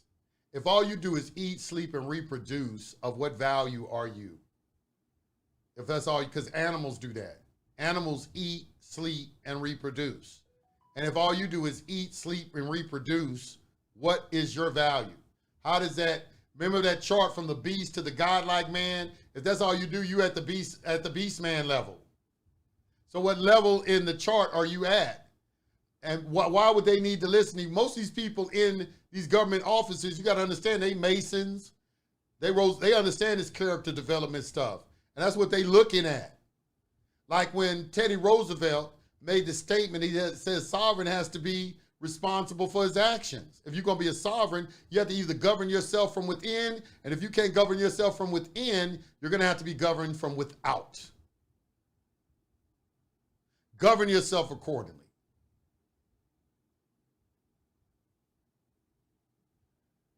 I watched multiple relationships where dominant women feminize their husbands and beat them down into cowards, and they hate them and lead them. Have no problem with that. That's that man's fault. It's a weak, facile-minded, foolish man. Like, for instance, I don't even understand. They talk about this effeminizing the man. What kind of man would allow himself to be effeminized? You was weak in the beginning. So weak men have to be destroyed. Anything weak in nature has to be destroyed. If they weak like that, they need to be destroyed. Only the strong survive. They let a woman dominate them. In my opinion, they need to be destroyed. I don't know what to say. That's in defense. I can't defend a weak man that allows a woman to dominate. I can't defend. What kind of defense is there for that? I can't defend that. It's indefensible. I don't see it. Let's see. We have 3.5 archers and I cook, work. I guess you're saying acres. Okay, we have 3.5 acres, and I cook, work the land, garden, and grow our own food. And my husband bust his ass working, and we are so abundant and have homemade food. We also smoke our meat and fish. I know that's right. That sounds great. And I'm always envious of people like that when I go out to their houses and they got land and they're out on the outskirts of the city. And that's something. One thing my mother always did when I was growing up, she always had a garden. And I didn't understand it at an early age, how I wish I did, but I didn't understand how great that was. You know, why are we growing food in the backyard when we go up to the grocery store? But it was good. She grew a lot of food in that backyard. The Bible speaks on there being,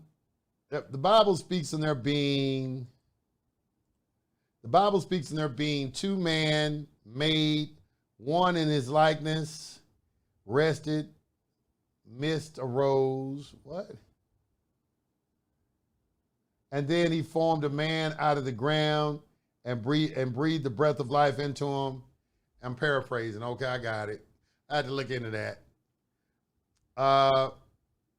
Bought a month membership to SBC University and is loving it already. You're welcome. Thank you. Thank you. Y'all go over there and get your membership, $49. You allow a woman to do this, you're weak. Go play at the, I mean, what else is there to say? You know, emasculating men, seriously hurting society because most men raised by single moms. Okay, so if you're raised by a single mother, and I understand, but at the same time, if you're aware of the problem, you're no longer a victim. You got to take care of it. So you need to start, okay, need to start exploring, what do you need to do to become masculine? Maybe you need to join a boxing gym or a wrestling or something like that. Get on the weight pile, you know, whatever, you know, efficient in your masculinity, you know, hey, I think getting in the boxing gym and make a man out of you, take some punches to the face. And, you know, and then, you know, like some men ain't never had a fight before. It's some things that, you know, like we kind of did, like in my neighborhood, they didn't discourage that. As soon as I moved into Oak Cliff, I was probably there a week. And in Oak Cliff, where I was raised, it was streets. So your street was your gang, for lack of a better word. So when I moved on my street, I was young, I was probably in the 5th grade. So I had to go and fight somebody I didn't know on the next street who was in the 5th grade. And they just brought us over there in the back alley, put us in front of each other, because they're going to test you. Like, at least that's how I grew up. You know, oh, you knew? Come on, let's see if you can fight. Take you over there. I don't know him. He did nothing to me. We're looking at each other, and his group of older boys are standing behind him, and my group of older boys are standing behind me, and they say, we know we fighting in the alley, rolling in the grass. None of us are really experienced in fighting, so I don't really know I don't even remember if I won or lost. I know we were grabbing each other and rolling around in the dirt, and I had dirt all in my hair and grass all in my hair, and then they get you back up and then take you back, and then you had to start, like, you know, you had to learn how to fight, you know, boxing with each other and shit like that. You know, it's a little ritual that in the hood, but y'all don't have that anymore because none of y'all kids go outside. They're on Xbox and video games and things. But when you was in the hood in the 70s and the 80s, everybody was outside. And when your mother sent you outside, you now, you're in the arms of, you know, peer pressure, other young guys out there. You can't be soft, you know, or whatever. That was always a big thing, if you were soft or not. Come on now, y'all know what I'm talking about. Y'all know what I'm talking about. Women have left me because I'm arrogant for not taking their money when I said I'd rather on my own instead. I mean, well, I don't know why they leave you for that. I ain't never had a woman leave me for that, you know. Most of the brothers I know who ended up going to prison made an emotional move. That's true. Which had a cost that had to be paid. That's why I know I think people put themselves in prison mentally before physically. Also, I think more women put men in prison than anybody. And let me explain that, what I mean when I say that, about women putting men in prison, because a lot of guys who hustle, they hustling because they want a certain type of woman. And when you got this certain type of woman that is demanding Gucci bags, that's demanding, you drive a certain kind of car and things like that, and you know that getting it by traditional means is either going to take you a long time, whether or not even if you possess the skill or not, and you go out and you take risk to impress this woman, and then when you get in a jam and go to prison, that woman is not going to be there. And so I just think men I think if all men would pause on that, women would come around. Women follow men. They do what we do. They rapping, all these women rappers, we was rapping. They took that from us. And wearing pants and shit, they took that from us. How they talk, all that talk, that slang and shit they use, they took that from us. They act like us. They follow our lead.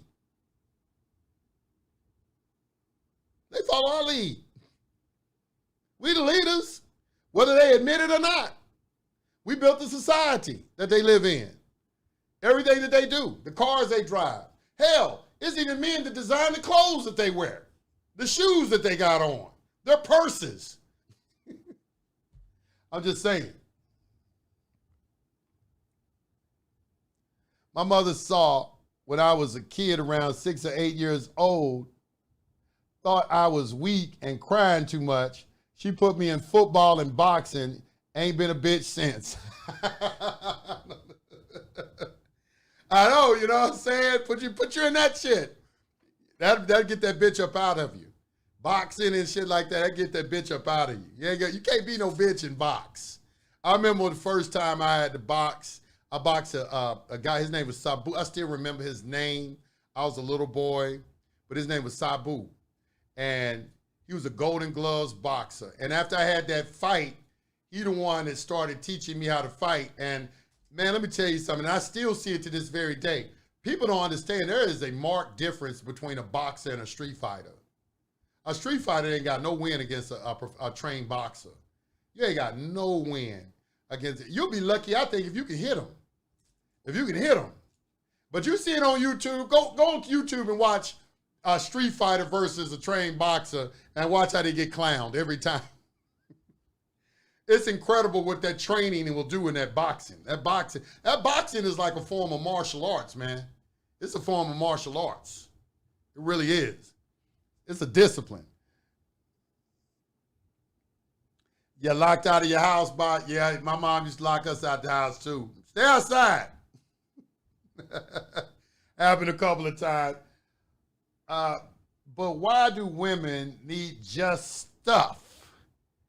You can't take it with you when you die, but if you have a house that can be put in a trust for the whole family for life, and okay, let's talk about that. All right, I'm gonna tell you something. You can't put a house in a trust, but I wouldn't put it in a trust to pass to my kids, unless it is a very magnificent house. We got a place here called Highland Park. Let me explain something to you. And I had a man tell me this. He said, Joe, why are you putting all that shit in that house? He said, your children ain't want that. And I thought about it for a second. Do you want anything out of your parents' house? Or do you want the house? Or do you want to build your own house? The best thing that you can pass on to your children is a business that's making money. That's the best thing you can pass to your children, not stuff. To allow them to do what they want to do with their life. That's the best thing you can pass to your children. Money, but not possessions. Because they don't want what you want. And they don't want what you want. I know I don't want the house I grew up in. If my mom had put the house in a trust that I grew up in, I'd probably been sold it or Airbnb in it or something like that. I don't know, but I wouldn't want it, you know. I'm just saying, think about that. Just think about that when the accumulation, and I'm at that point in my life, I don't want a whole bunch of stuff anymore. I'm trying to get rid of stuff. I don't want a whole bunch of stuff. I bought a lot of things. I bought pictures. I bought cars. I bought jewelry.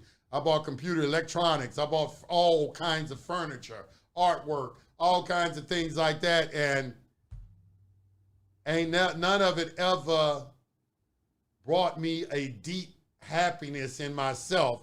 It made my life comfortable. It gave me a sense of pride maybe when somebody came over, but it wasn't the end all be all. I want to explore, you know, I know who I am, and who I am is, I think I want to just backpack. I keep saying this, y'all keep hearing me say this. I really think I'm at a point where I just want to throw on a backpack and travel. Get my passport and just travel and just throw on a backpack. Living for about 2 or 3 years. So I get tired of it, you know, right now. But it ain't about stuff.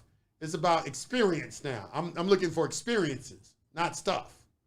I did the hood rich shit when I was in my 20s, you know, walking around like you the man in the hood with a whole pocket full of money, going to the strip club. I did all that. You know, it's like, nah, that's not what I'm on. I ain't on none of that.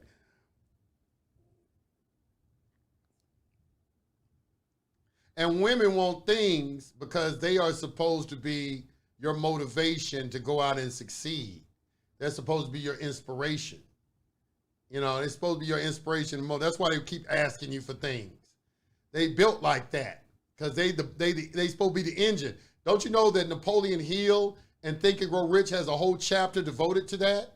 You need to read Think and Grow Rich and understand that, because he interviewed all the wealthiest men of his time, and all of them had a lot of things in common. One of the things that all wealthy men had in common is they all were making money for a woman. There was some special woman. And most of you understand what I'm talking about too, because there was probably a woman that you really liked, and she didn't like your ass because you didn't have no money.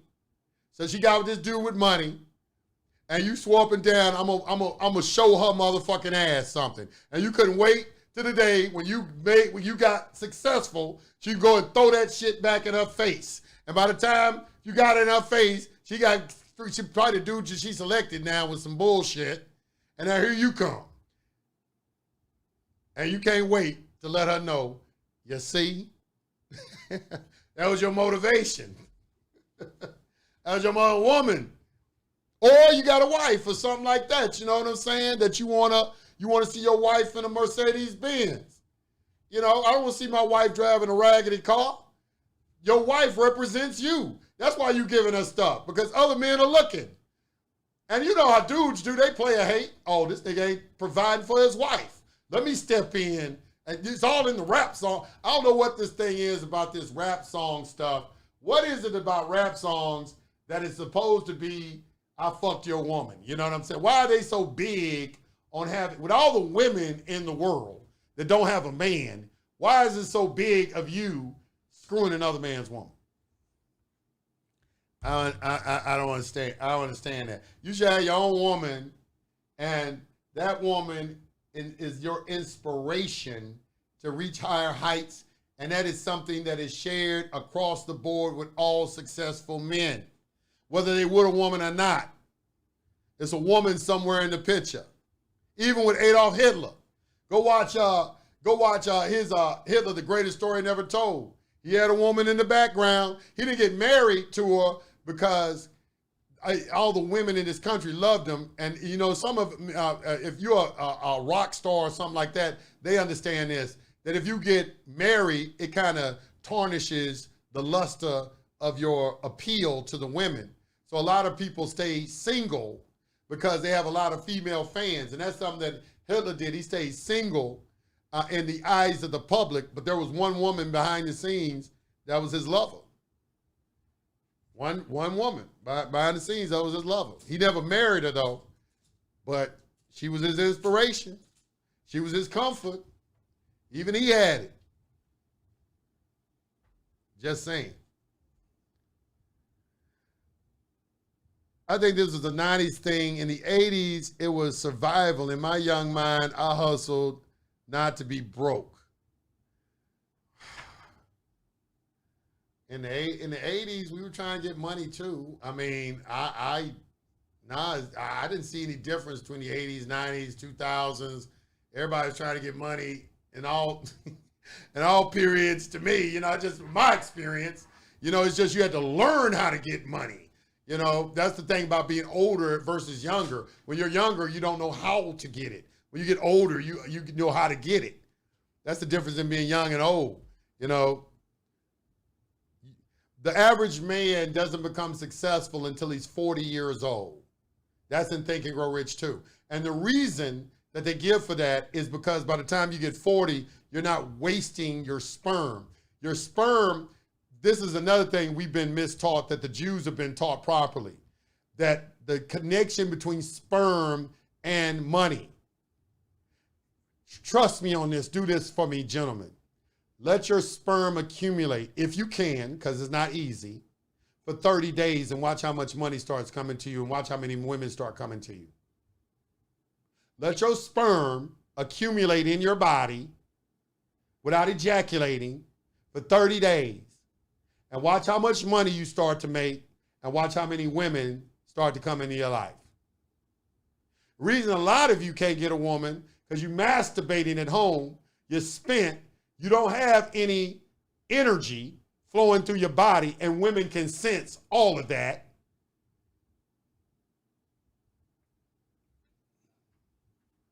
Sperm is connected to money and success. They got a chapter in Think and Grow Rich on that. It's called the transmutation of sexual energy. And most men discover it when they get older, not when they're younger, because when you're younger, you're trying to screw everything moving, which is a mistake. You don't give your seed just to anyone, to any woman. That's a problem what's going on with our young men right now. They just going up in women and just busting in any woman, and you shouldn't be doing that. A woman should earn your sperm. You'll just give them your sperm. That's your seed. You're just giving it away. Nah. Did you see the interview with Candace Owens and Rabbi Samoli? She destroyed him on Piers Morgan's show. It was so sickening to see this man lie so openly about her. Y'all got a little bit, you're trying to call him anti-Semitic. Yeah, that's when during time she's called, because she going in on the Jewish people too. Because she see what I see. She going in on them too. She know that they running things, She going in on them too. God created the earth, then he created man to rule over everything, then he created woman. Everything, and I mean everything, was already here for her to enjoy. So find you a good man and enjoy. Can't argue with that. Man got in trouble when he started listening to women, though. I like Jesse. What is my man Jesse? He said that you don't get in trouble. I agree with that to a degree. I don't think a man need to be listening to a woman. I don't think so. I don't think so. I don't think so. A man is like a train, and women are like passengers. Women are supposed to be at the train station, deciding and getting on a train that's going her way. Okay, and when she gets on the train, she's supposed to sit down and not go up front fucking with the conductor, because you already jumped on a train, that's going your way. So why would you go up there and start fucking with the conductor? He has a goal that he's trying to reach. If you don't like the goal he's trying to reach, get your ass off on the next stop and get on another damn train. But don't be sitting here walking around talking about men ain't leaders, or I'm going to follow a man who's worthy to lead. That is the biggest bullshit that I ever heard. That just tells me that you don't know how to choose a man. That's all you saying when we hear that. You don't know how to choose. Talking about I'm a man that is qualified to lead. What kind of fucking sense do that make? Men have goals. You're either gonna go with him with his goal or not. If he don't have a goal, why are you even talking to him? When you go on a date, that's what you're vetting. What is your goals in life? Where do you see yourself in the next 5 years? Where do you see yourself in the next 10 years? Where do you see yourself in the next 20 years? Where do you see yourself in the next year? These are the questions you should be asking on a date. Talking about is he worthy? You talk, all men are leaders. He just might not be going your way.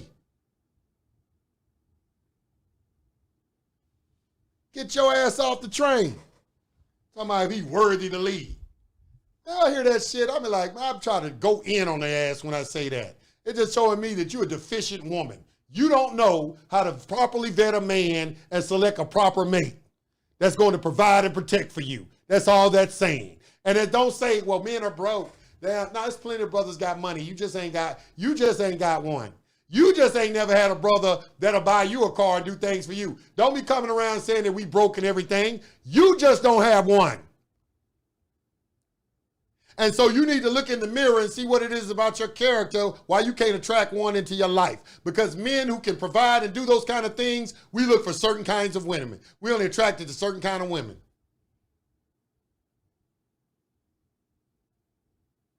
And I'll give you a hint. It ain't the boss bitch, career searching. It ain't none of that.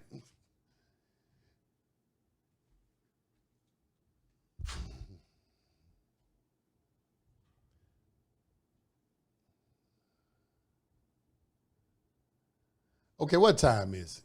Well, y'all been hanging on here, boy. Everybody ain't getting off. I must be talking some good stuff because ain't nobody leaving. Ain't nobody leaving. It say, remember the song Midnight Train to Georgia. That's true, as you stated, in the 90s onward, the hustle continued and a lot more bravado and flexing, impressing females and making broke dudes feel their brokenness. Let me talk about that real quick. I like that. Let me talk about you brokies out there who get offended by things, all right?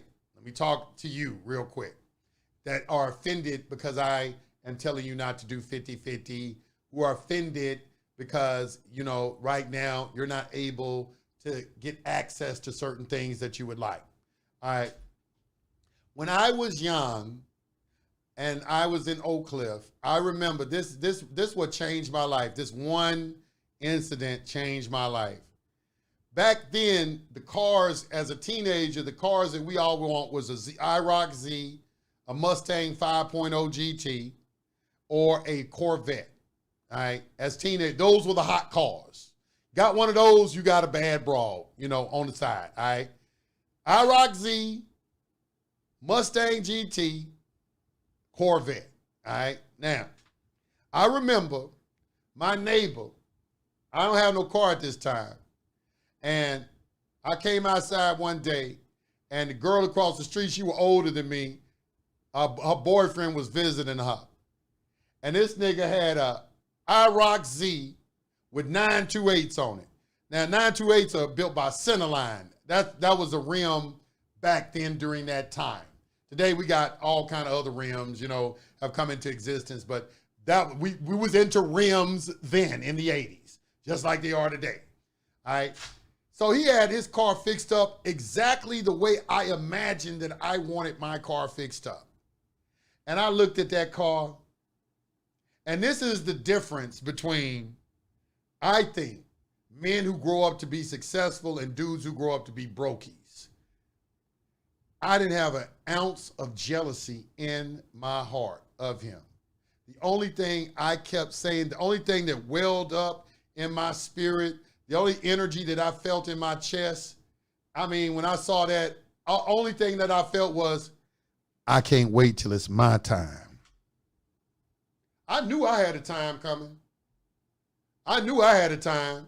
Wasn't no doubt in my mind. I didn't know how it was going to happen or anything like that. But I said, I'm going to experience what that feels like. Some dudes, oh, that nigga ain't nothing, blah, blah, blah. He probably do X, Y, Z. He's stealing from the people. He defrauding the people. Things like that. I don't engage in any of that.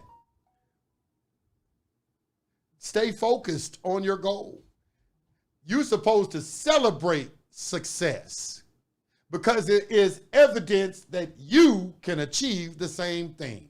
That man is no better than me. I'm no better than anybody else. We all got 24 hours in a day, or 23 hours, 56 minutes, and 6 seconds in a day. And we all have a conscious and a subconscious mind, and we all have the ability to visualize. Anything you can conceive and believe, you can achieve. Why would you be jealous of another man? I don't understand it. Why would you be jealous of another man when you have the same capabilities he have? It don't have nothing to do with a college degree. It has nothing to do with that. Success has nothing to do with intelligence. Matter of fact, they go over that and think and grow rich. That is not a, there are people, my friends, I got friends dropped out in the 8th grade, multimillionaires. Multimillionaires.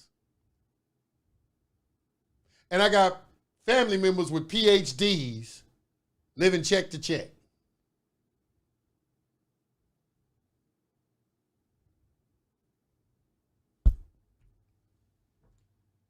I'm just saying. That's because the rappers are goofies in real life, just like basketball players, all tossing around the same chick. Well, I'll say this about a basketball player. I respect basketball players because they worked on their craft. To make it to the NBA, it's only 400. You know how many people want to make it to the NBA? I give them their props, man. And I give rappers too, because they got to develop. Now, these modern rappers, I don't like too much. I don't really think that they really I don't think there's a lot of talent out there in the rap world. I think it's just music they're making. They don't have to earn. Back in the 80s and 90s, you had to earn your way to become a popular rapper. You know, you had to demonstrate skills and versatility and all kind of things. But you had to earn your way off the street too. You had to battle on the street. And then people discover you, just like basketball. You know, a basketball player, they making noise in high school. You already know about in high school who's going to make it to the NBA. Football too. You know, those guys work every day. I don't knock them. I don't knock them at all. You know, they put in work. And if you put in work, I've never seen hard work go unrewarded. So I don't have anything to say to them. I think that, you know, I don't understand why they pass around the women. I mean, I think that's a product of them being raised in single mother houses. I don't know, you know, because I don't know what that's all about. I just don't understand. I don't understand how Kim Kardashian got passed around like that. But not for me to judge. I don't know. Let's see. That's true. You stated in the, let's see what we got right here. It says, I had a Cutlass 1972 covered engine, deep sea blue. Loved it. My first car I bought myself was a Cutlass Salon 1977 with T-tops. Man, I had so much fun in that car.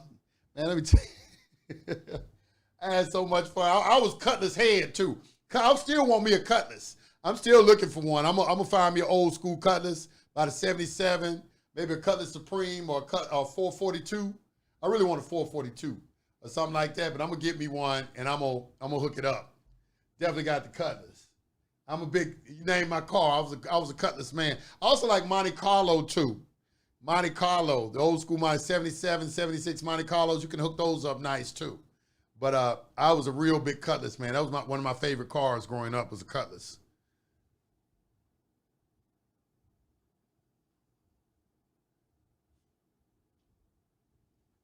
It was. Anyway, y'all, let me get off, man.